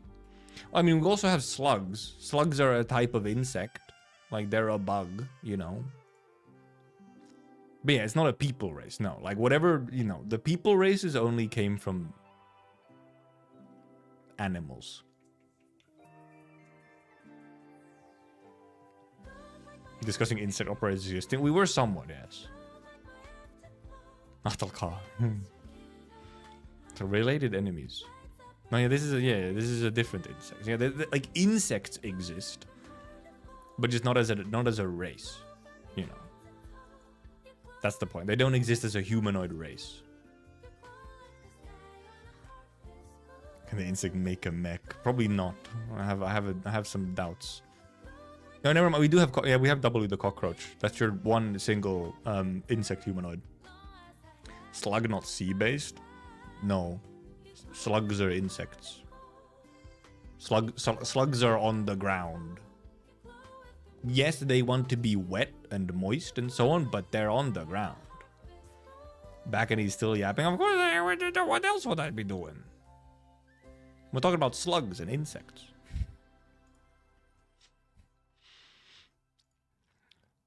But also, I wonder. I have a feeling. I have a think. I have a thunk. I guess slugs are mollusks. Yes, not insects. But like. Look, slugs and what are they called? Snails are like spiritually they're insects, okay? Spiritually they're insects. They might not be taxonomically insects, but spiritually those motherfuckers are insects, okay? Just saying. Also, echoism, very cool. Also, yeah, some AK6 also do it look like arachnids. They're like spiders. See? Also, yeah, we don't have a shrimp operator. Are we gonna get a shrimp or a crab operator? Because we have crabs as well. We have crabs. No crab operator yet, though. So those might also just not exist. No, we do have a crab. We have a crab. We have a crab. I forgot we have a crab. What's her name? Akafuyu. She's a crab.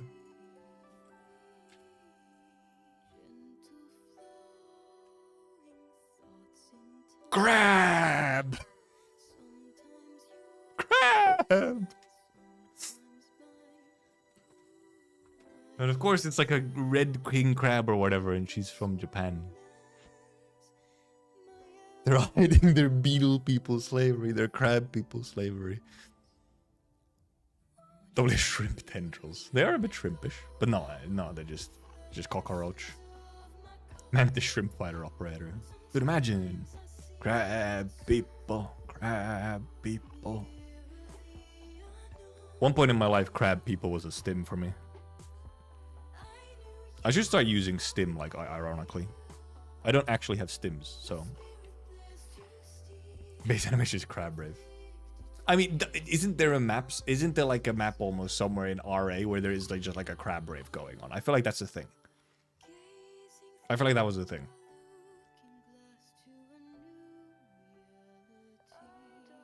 MK Ultra activation phases, crab people. But yeah, no, okay, we did have crab. We had crab. Also just like a high schooler. Just like vibing. Just dripped.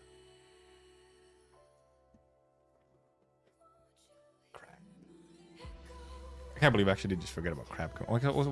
Is her race just Aegir? Okay, it is just Aegir. Okay, I mean, well, yeah, makes sense. It's just sea. It's just like sea animal is Aegir.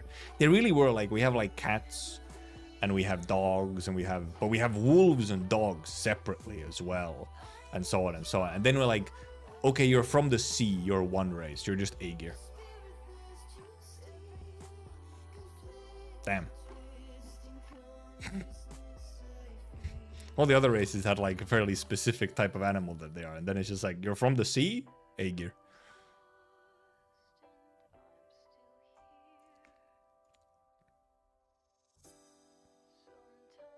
Also, yeah, Aslan and feline as well, yeah. Like, are you a cat or are you a lion? Where it is also funny then, because you have Swire. You have Swire, who's like clearly that's a tiger. But no. Just feline. You don't get a tiger race, it's just feline. Also, why is Pepe? Why is Pepe the image for feline?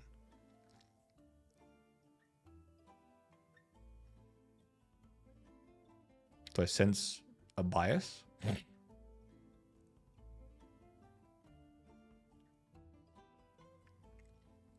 We based on mini Higashi teacher in the 6th standing. Actually gonna get a Higashi event this year? Let's not get crazy, okay? Because she limited?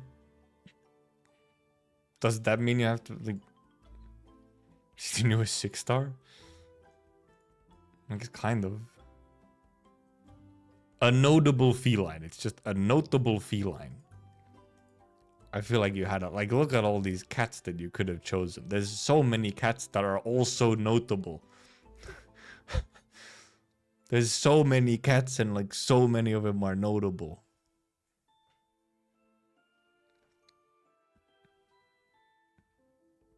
Newest, I guess maybe it's just newest cat. I don't however think this will change every time that they have a cat. A new cat. Free could work an damage monster? Yeah, could. Yeah, Free's very obviously very dragon-like. Except for the fact that he's like not corporeal and real. He's only in a painting, but...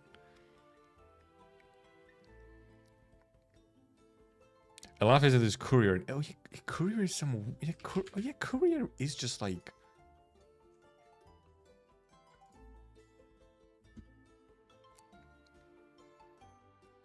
They're physically similar to Caprine, Elafians, and Kuranta. Because what are these based on? Some kind of like mountain deer? Musk deer, right. Musk deer. It says it right there. Also, apparently, Monch is one. Monch is one? But okay, I mean, fair enough. Like, this, you know, this gets a... You always have, like, you get, like, a little mini race or whatever, which is, like, very specific to some tiny little, you know, closed-off area like Kirag. Like, okay, sure. Though then also, like, you know, you have the entire Silver Ash family, which are also just feline, despite being, like, you know, snow leopards. More specifically. Thought Siege's cat race was just a fancy name they made up for themselves. Nope, it's a separate thing. Pepe's the face of feline because Nami bribed HG. And then apparently HG controls the English wiki. Oh, is today Pepe's birthday? Lamar? Justice from Monch? Real? She's cute.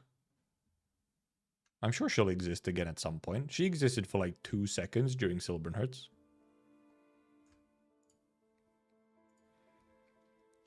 Okay, why don't we actually watch, because the song ended as well, so I'll pause it before the next one actually properly starts.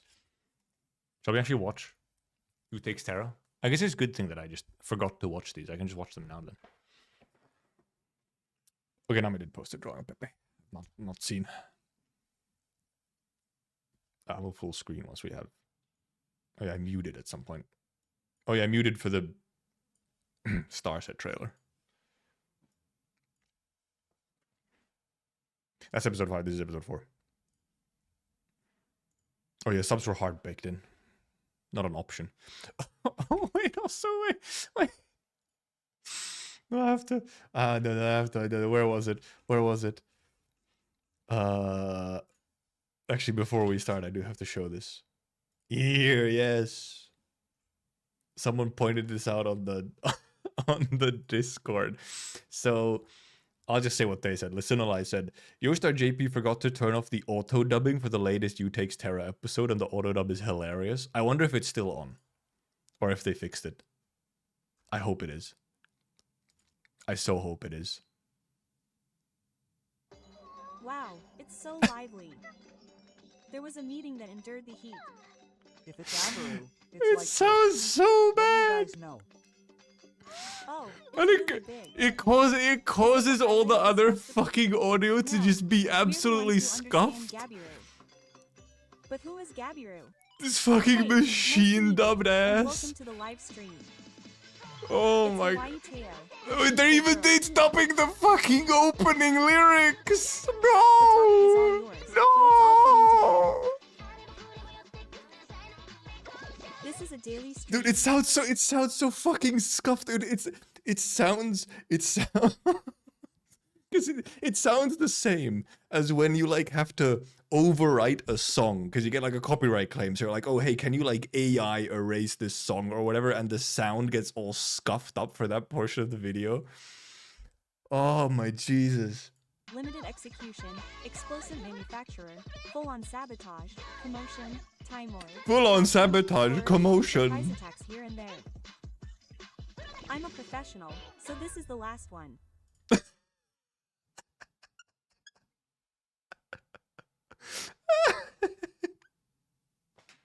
only watched like the first 10 seconds last time.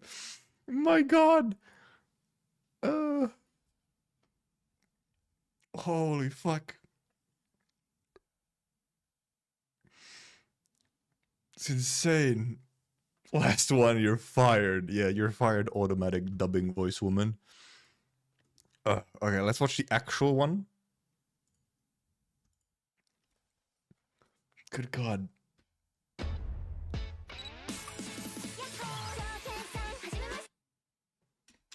Oh, it was the other one, right? Yeah, I was like, it didn't start the same. It was a different episode. It was the next episode. That's why. Why does the quality look so weirdly bad, even though it's at 1080p? Dude, I'm still fucking reeling from that one.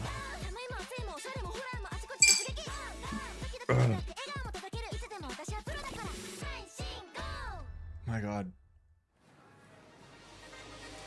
Oh, China. How did she even get over here? She's supposed to be like super poor and whatnot. How does she keep traveling around to different countries? I don't have any money. How did she get over here from Colombia? It's on the other side of the fucking world.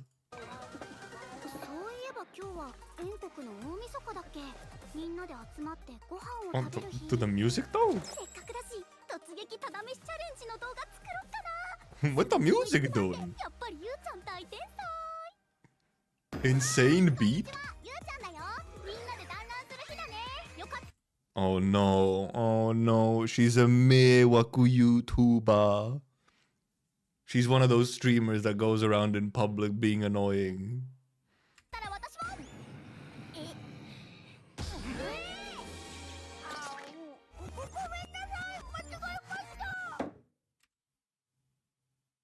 She ate it? Also, super chat and Hodor's donation. She's in debt. She's like a huge amount in debt. Everything she earns goes to paying off her debt.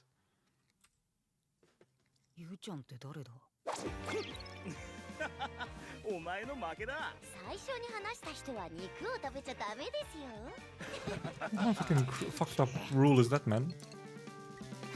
It was hamster cheeks.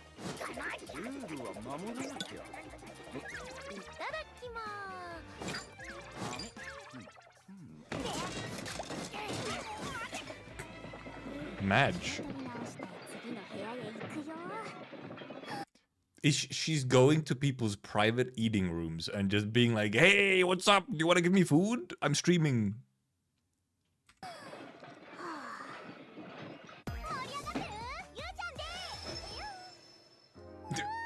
Oh. Oh, I apologize, sir. Damn, they're having... Whoa. Goodness, they were having a moment.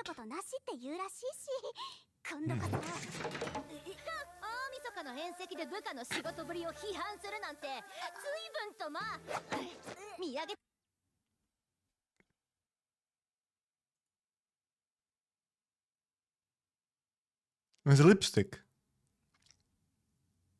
The black cloaks are on their way, rip. There's a lipstick. How hard is this lipstick? What the fuck do you mean? The plates make sense. Also, Lynn is in her barrier. Like, I don't give a shit. I'm just gonna sit in my barrier, eat my dumplings.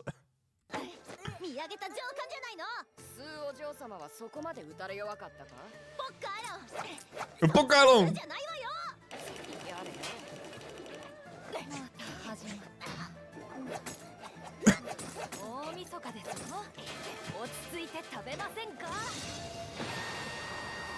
She's dead. Her shoe came off, she's dead. She's actually dead. Actually, rip.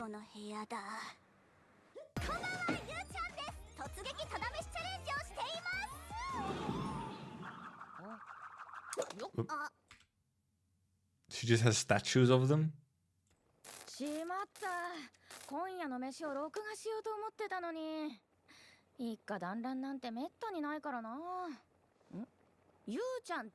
Family gathering. Family gathering. It's... Good comments. Give me one of the middle figures, +1, +2.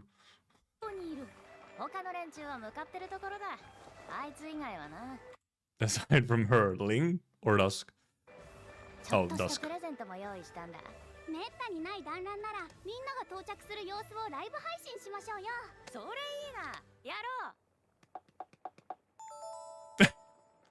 The fuck?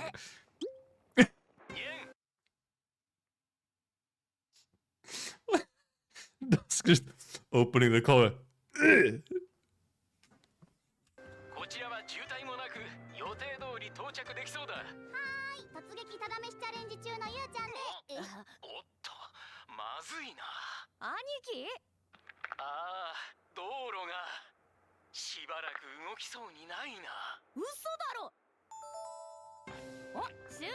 She's just farming.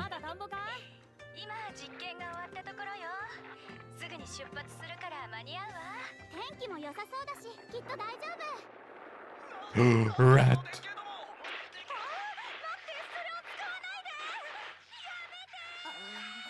Rip. The farming waits for no one.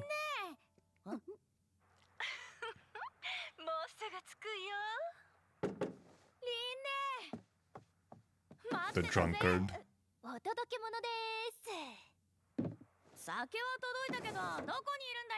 Hello, Exia.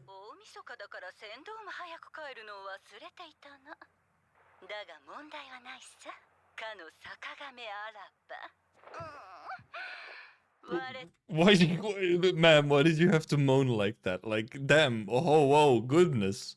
Jesus.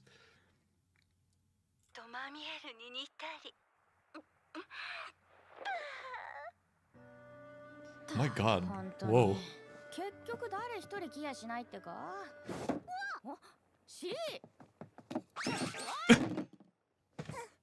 ただこの私の名が付けられた醜いものに我慢できなかっただけよ。私が手作りしたんだぞ。どこが醜いってん She's だ so よ。 soon. 芸術の素養がない人とは話をしたくないわ。 Also, like, they are actually pictured in the phone stream. ひとまず乾杯しませんか。団らんを祝して。せーの。 There's a waifu.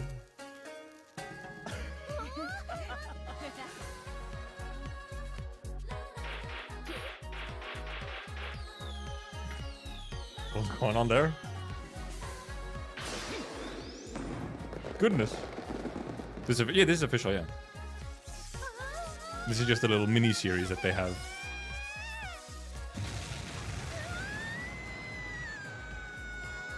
By the way, the director for these is the same director as Pop Team Epic.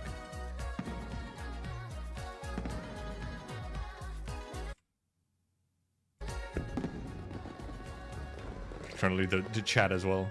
Also,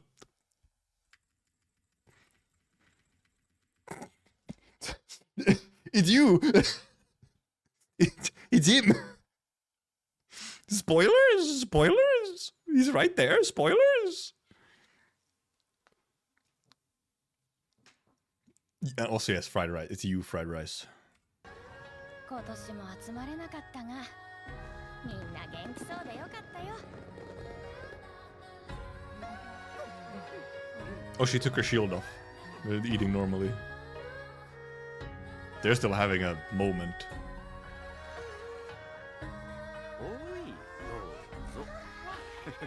Before or after? This was released now, like last week. These are releasing same time for CN and Global. So that explains why he's there. During drink.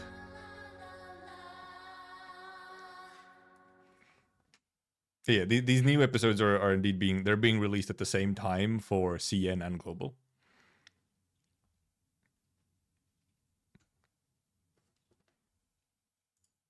I had Monch open still. So yeah, that is indeed why Yu is there, because he has already been out on CN for a while. And I guess they thought it was fine. He's there. People who know, and then others will be like, ooh, who that?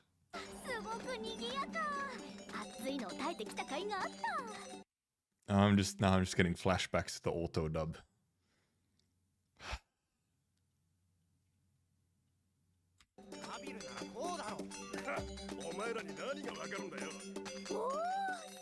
Once again, a completely different fucking place. We were in China, now we're in the forest of Sargon. Crocos.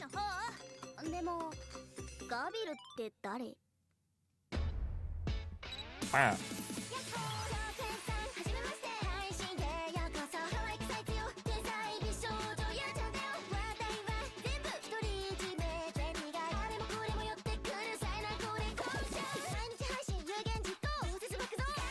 Sorry, well, because you has gone from Colombia over here to Yan over here to Sargon over here on the map.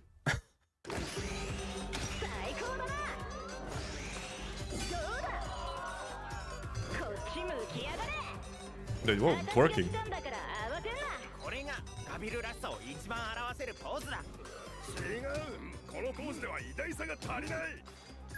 Oh, okay. Well, this is after Ideal City. The Durins are here. Alright, business trip. It's PR. Whoa, I have not heard fucking Tomomi's... What's her name? Tomomi? Is it Tomomi? Whatever her name is. Not heard her voice in a long time. Tomimi, not Tomomi. Got one letter wrong. Sorry. ギリギリ級大点といったところですね。前回の作品から関節の設計を改良して動きやすくした。スディチブランクキャンバス氏の創造的なデザインも加わってまさに完璧だ。でも動力を蓄える場所が大きすぎる。美観を損ねてるとは思わないか、ズーママ。尽きることのない動力は絶対に必要だ。この新しい作品をこれから各地で披露するんだ。What makes crocs that are full-on croc skin? Wait, well, some male crocs are, and then some aren't.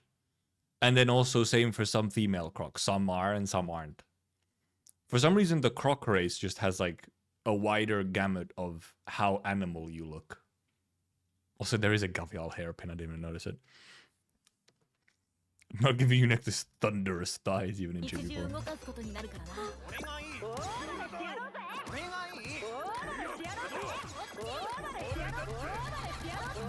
Okay, chat again.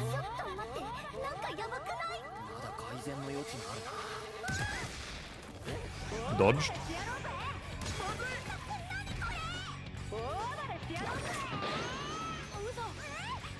Ma'am? That's not Gavial's face, Tomimi. Wait, there's someone in there?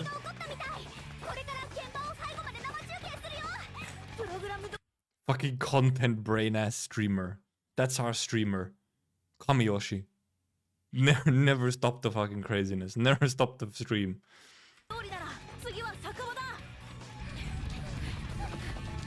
Don't remember seeing any full animal male crocs before this. And there's a bunch of them if you just look at, you know, the Sargon events, like the Gavial events and whatnot.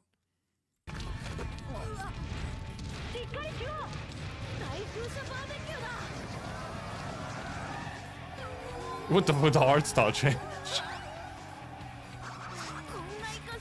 The other one is still in the start.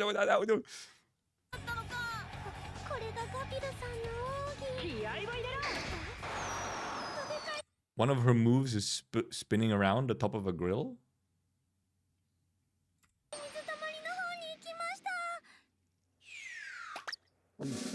This guy's dead.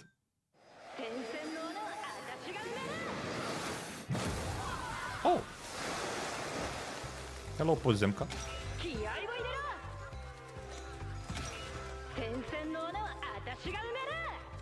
Same lines over and over again.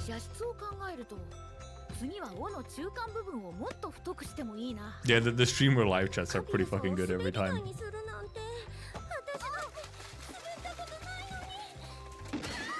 She's dead.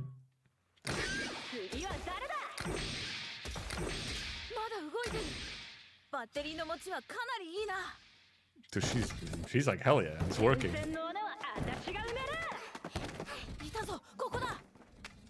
It's her! It's Bird Woman.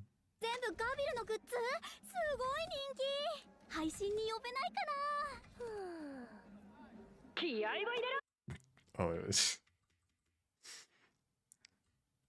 Look at those body pillows. Holy. Look at that jawline. Crazy. Sheesh. That's some... What's it called again? Gakko handsome or something?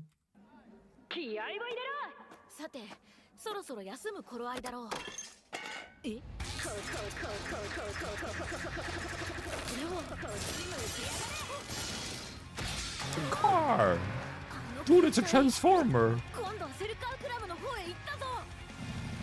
Yo, it's a transformer!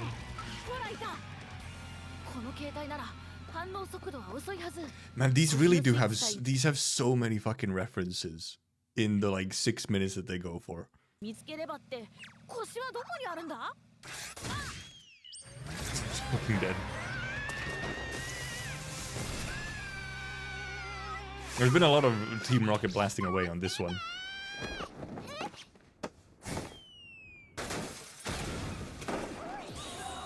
Whoa!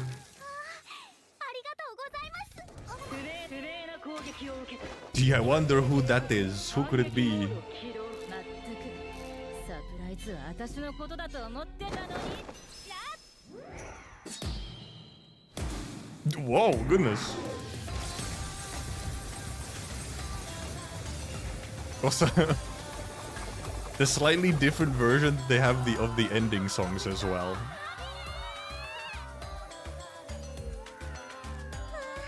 これこそが一番の目玉ですね。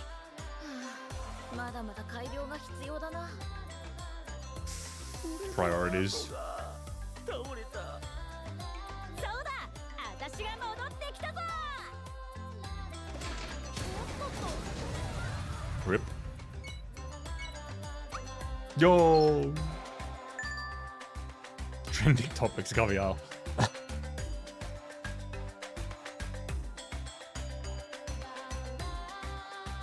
Chat, chat, chat. Goes by so fast. 天才ももうすぐだな。 I wouldn't be so sure about that hamster. I wouldn't be so sure about that. These are pretty good. These are pretty. Oh, look. Tomimi. They're really well made, man. They're really well made. The amount of references and everything that are in like whatever 5 minutes that it actually has like playtime without like outside of the opening is like, damn. They're just really good. Making a mistake is Duckymuckers aren't available in the Grifflight store within a week. Dude, imagine. When do we get the next batch? I'm pretty sure we're still getting episodes. I don't actually know how many episodes we're getting. The next episode is on Friday, though. I think they launch on Fridays. Yeah, newest one was on 6th. Yeah, on Fridays. New episodes are on Fridays. I don't know when the next one is, but I think they're still coming, like, or how many we have left. But I think we still have some left. I don't think it's only, because we started from episode 3. Because we got 1 and 2 like way back, like a good while ago, and then only just now did we start getting them again. Can't wait to see her in Cazadel. Oh.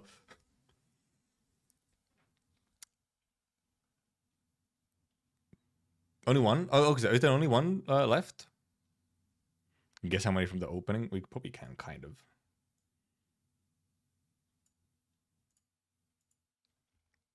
How many can we see in here? Well, obviously, there's Neon. Like, I can just check like which characters we have that we haven't seen. Well, because character-wise, there's a whole bunch. You have like all the Ursus. You have Viviana. You have Neil. You have Okay, this part probably isn't indicative. You have so many characters from so many places. Because you have Kerag. Because the first two are Kierag and what's it now? Oh, was it only one episode before making it? Oh, never mind. It was like the pilot episode. Oh yeah, it was just the Kierag one, wasn't it? Yeah. What was the next one? Number 3 was Colombia. Oh yeah, Siracusano was second, yeah. Well, this is all the countries. Kera, there's an image, the Solace, and then there's an image of the fucking ice, the ice field. The Sargon, obviously. Colombia. I guess we might be getting the Solace still. But also, yeah, like Aegir, Iberia, but then he's also here. Like if we're going off of just characters that are here, we maybe have 2 episodes left at least, because there's probably maybe it might be the Solace, and then Aegir, Iberia. Oh, there's also Pepe. We haven't had Pepe either. Yeah, and also you was there as well. He was also there. Okay, Pepe as well is still here, which would kind of be like part of Sargon. Colombia we've had. Colombia was episode 3, so. Mizuki would be... Oh, I guess Mizuki would technically be the Soulless, right? Mizuki was released with the Soulless. Holy shit, I forgot about that, man. Because, like, why the fuck was he released with the Soulless?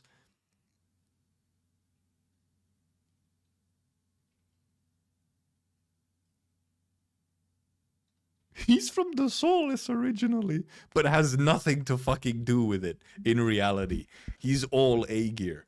Not that he's appeared in the actual A-Gear plotline. It's not even Thorn shenanigans. The Thorn shenanigans is Siesta, not the Soulless. Oh yes, oh yeah, was Maggie in the trailer? Did we have a Sami one? Are we getting a Sami as well? There might be a Sami. Chocolate boy toy. Somewhat happy countries. Also, yeah, you is also just here. Okay, so yeah, okay, so Tequila and yeah, Mizuki would actually be both the Soulless. Yeah, we haven't had an Iberia or Ursus or Casdell or like. Was Magellan somewhere as well? Did we have Magellan somewhere? I don't think this part. I think maybe isn't in the way. Let's the next part with all this part. There's so many here that I don't think this is indicative of where we're going.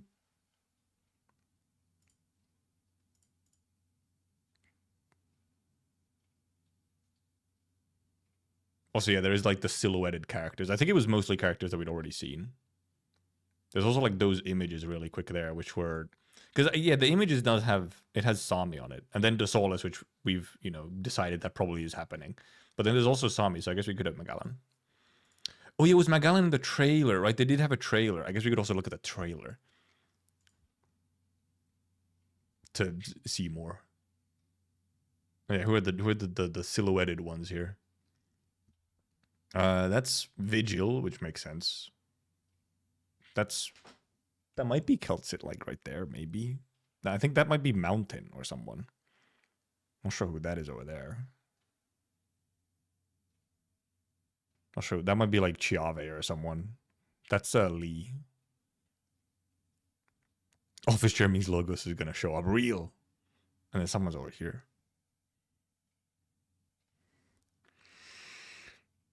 Sami episode will be the shortest one. She's just gonna leave instantly. It's too cold. Frame by frame this content for a silly comedy short. Yes, of course. Well, also, however, even just actually watching it, the thing is that like the pace on some of these bits is actually fast enough where you like you want to like almost pause and look again.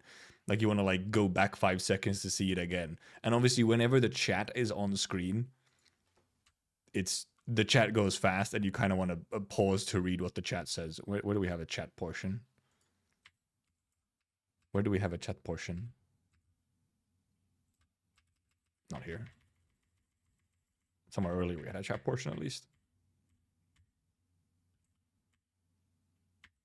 Here, like, you know, because this is just scrolling and you want to end up like pausing, looking at what all the chat messages. It's Joe. Yeah, there it is. It's Jover. It's Jover. There it is. I paused at the perfect time. It's Jover. I like how look at the Archosaurus and how thick their tails are. Okay, so look, there are some lore implications about the fact that it's Jover is in the chat. This means exactly Joe Biden is now canon in Terra. Joe Biden is part of Arknights canon. Well, at least the canon of this short series.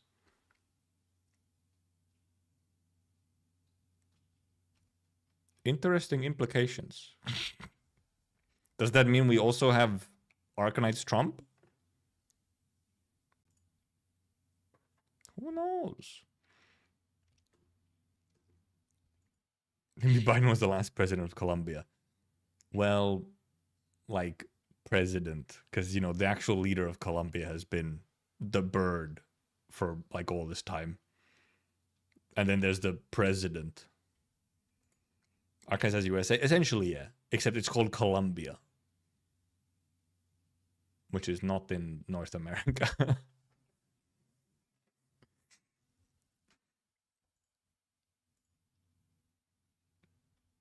So, also implications. But I think probably, I guess one of the things that I maybe still wanted to talk about, but it might be too late already by now. If you haven't noticed, give me a second. We might have to. I might just do this. I might just do it on the Discord or something. But if you haven't noticed, we're kind of close to 3K.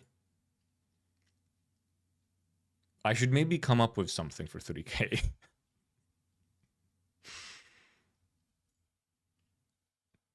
Because we are kind of close. It'll happen at some point again. At 2K was the Discord server, which you can join, by the way. Links in like descriptions and whatnot, if you haven't already. And then it took me, and then, you know, I promised it at 2K, and then it took me like probably 2 to 3 months after reaching it to actually make it. But, you know, I've been going through every skin in the game. That could just be a normal stream, though. House reveal in 10K. I just dox myself.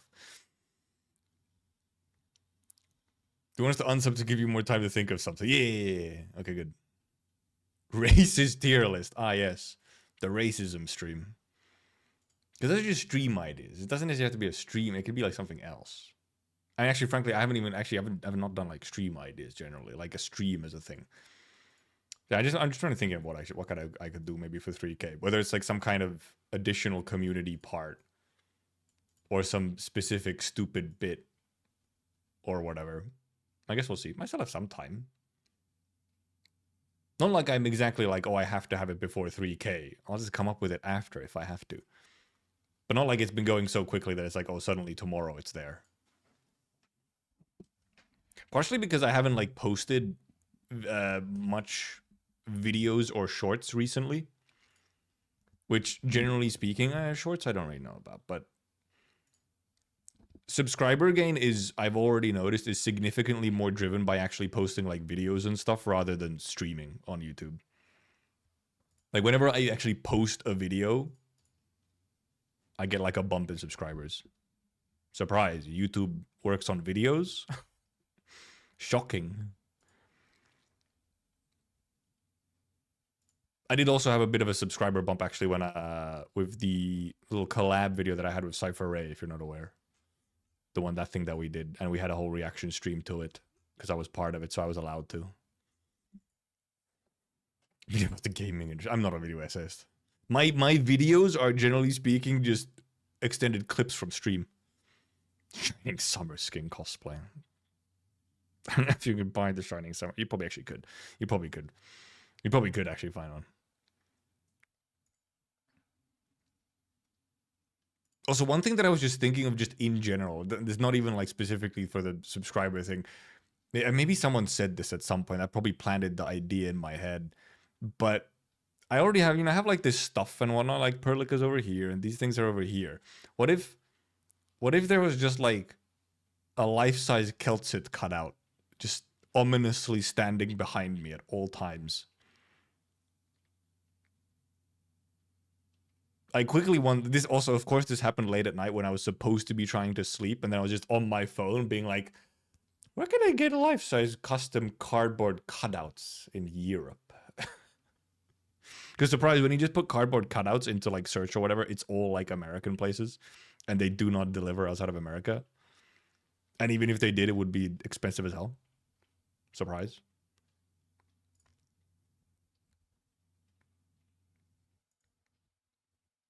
What do I pass it? What do I do? Okay, go away. Bloop. Move that back over. There we go. Oh god, it's kind of bright actually. But for now, tomorrow no stream.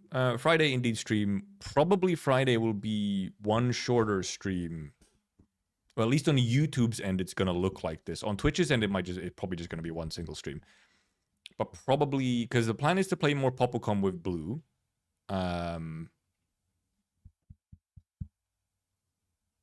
Like sort of more at normal streams time, possibly slightly later, due to just time zone differences.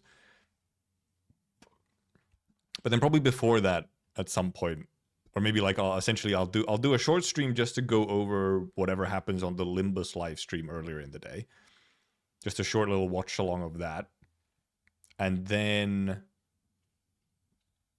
from that transition into Popocom probably directly or something.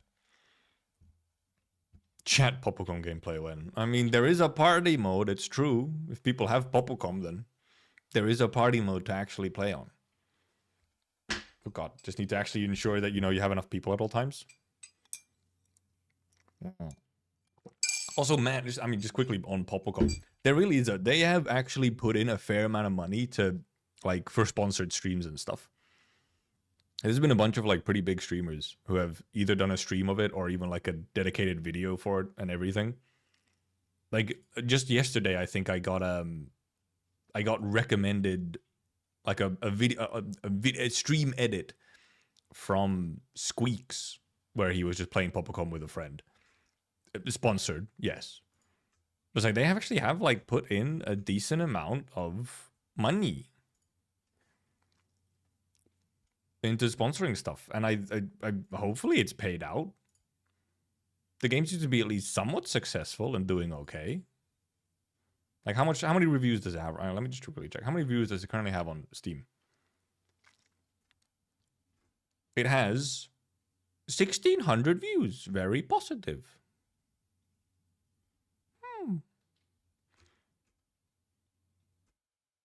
Oh, also, wait, actually, give me a second. Can I find this? Hopefully I don't have to log in for this, but because I'm not logged in on browser. Yes. If you actually go to the Popocom Steam page, they are indeed showing clips from the live streams that we did for the tournament. So every now and then, I'm here. And actually, I've been here pretty often when I've sometimes checked in on it. I'm pretty often just here. This is not live. It says live, but it's like recorded clips. Like, it's just our clips. But I'm sometimes just here, which is so weird. What's the negatives on the China side, though? I wonder why. Watching the stream with an hour delay, and so you mentioned Iberia's coast. Looks like those are actually highlands and mountains. Most of Iberia got flooded during the profound silence. Oh, yeah. Yeah, that does make sense. Yeah, the coast did get fucking flooded. It is mountains and highlands. So it's essentially fjords. It's essentially fjords. That's why it looks like that. Yeah, it is highlands and mountains and so on. Hey there, man, Smooth. Sometimes checked in on it. Well, because I had to show people. I was like, dude, I'm on Steam, on the official page for a game. I have to glaze myself a little. Actually, I didn't see that real Popocom was part of the Arknights series. Well, there is a doctor in it, who's apparently dead, however. So, and yeah, it being live is silly when it indeed it's not actually live. It is indeed like, it's the recorded. It's like, also, it's not like the full VODs or whatever. It is like clipped out moments and bits from the streams rather than just a full unedited VOD. So they also went through the effort of actually like taking the VOD and cutting out like the dead bits and like having specific sort of clips. Narcissist streamer? Yeah. Of course. Dude, you can't be a streamer unless you're a little bit of a narcissist. Like, come on. If you're a streamer, you're looking at your fucking face all day. Just listening to yourself and looking at yourself the entire time. And you have to be enough of a megalomaniac that you're like, oh, hell yeah, people totally want to listen to me just fucking sit here and do nothing, essentially. Or like, at best, play a game.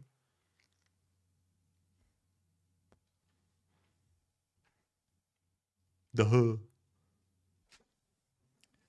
Oh, the Steam page shows you the live games? Yeah, I think it's just a thing that they do. It's just like advertising. Control F until we see you. Well, because it doesn't update like that. Like, because it's live, so it's like playing a thing. It'll always be wherever it is. I guess I can like. I can't go back enough. It only goes back like some minutes. Like refreshing doesn't change it because it's live, you know? It doesn't like change it because this is one stream. It's not like switching between streams. It will just at some point, once Chaotic here, once they finish this portion, it will just like fade into a different clip, which might either be from his stream or from another stream. Like that's how they've done it. They just have like a really, really long VOD that has all the streams combined into one. And like also like it's multiple, they're like cut up and like whatever. It's not like, you know, you a schizo, I see. Yeah. Like all streamers have to be a little bit. Yeah. It is released for like live streams of the actual store page, but companies just use it to just like show somebody playing the game. Which makes sense. But also indeed, because like, who in the fuck is streaming like on Steam just actually like publicly rather than you're just streaming to a friend or something? And also, why would you be doing that on Steam instead of Discord or whatever? Like, who actually just publicly streams on Steam? Fucking no one. It's always like some kind of, it's by like the devs in some form, I feel. Many people, I feel like it's probably all the people who do it are probably just doing it on like accident. They didn't realize. It just doesn't seem like a thing to me. I have at least never come across a person who just does it actually, like for the reason of I want to stream on Steam specifically. What do you mean streaming? Exactly. What do you mean streaming on Steam? If you actually want to just like stream games to a chat or whatever, Steam is not the place to do that. You know? People who Valve pay to do so. Real-time experiment. We can do it later because it is now indeed 10 a.m. I like my I like how on YouTube technically my title is shorter chatting stream. Fucking wasn't. Surprise. Shorter. All streams over more than 4K viewer. I feel like it's like some weird like bot ass viewers or something. I don't get it. I don't believe it is real. I just refuse to believe it's real. I don't believe it is. I just don't believe it's real. It's like some weird ass thing. It's not like real. 5-hour stream. It's not 5 hours yet. It's only 4 hours. But yeah, so we'll be back on Friday. Thank you for coming. Thank you for watching. Thank you for chatting. Thank you for lurking. And see you Friday. Goodbye. Goodbye. I'm actually so excited to play more Populcom, just unironically. The game was fun. Goodbye. You did, man, Smooth. It's unfortunate.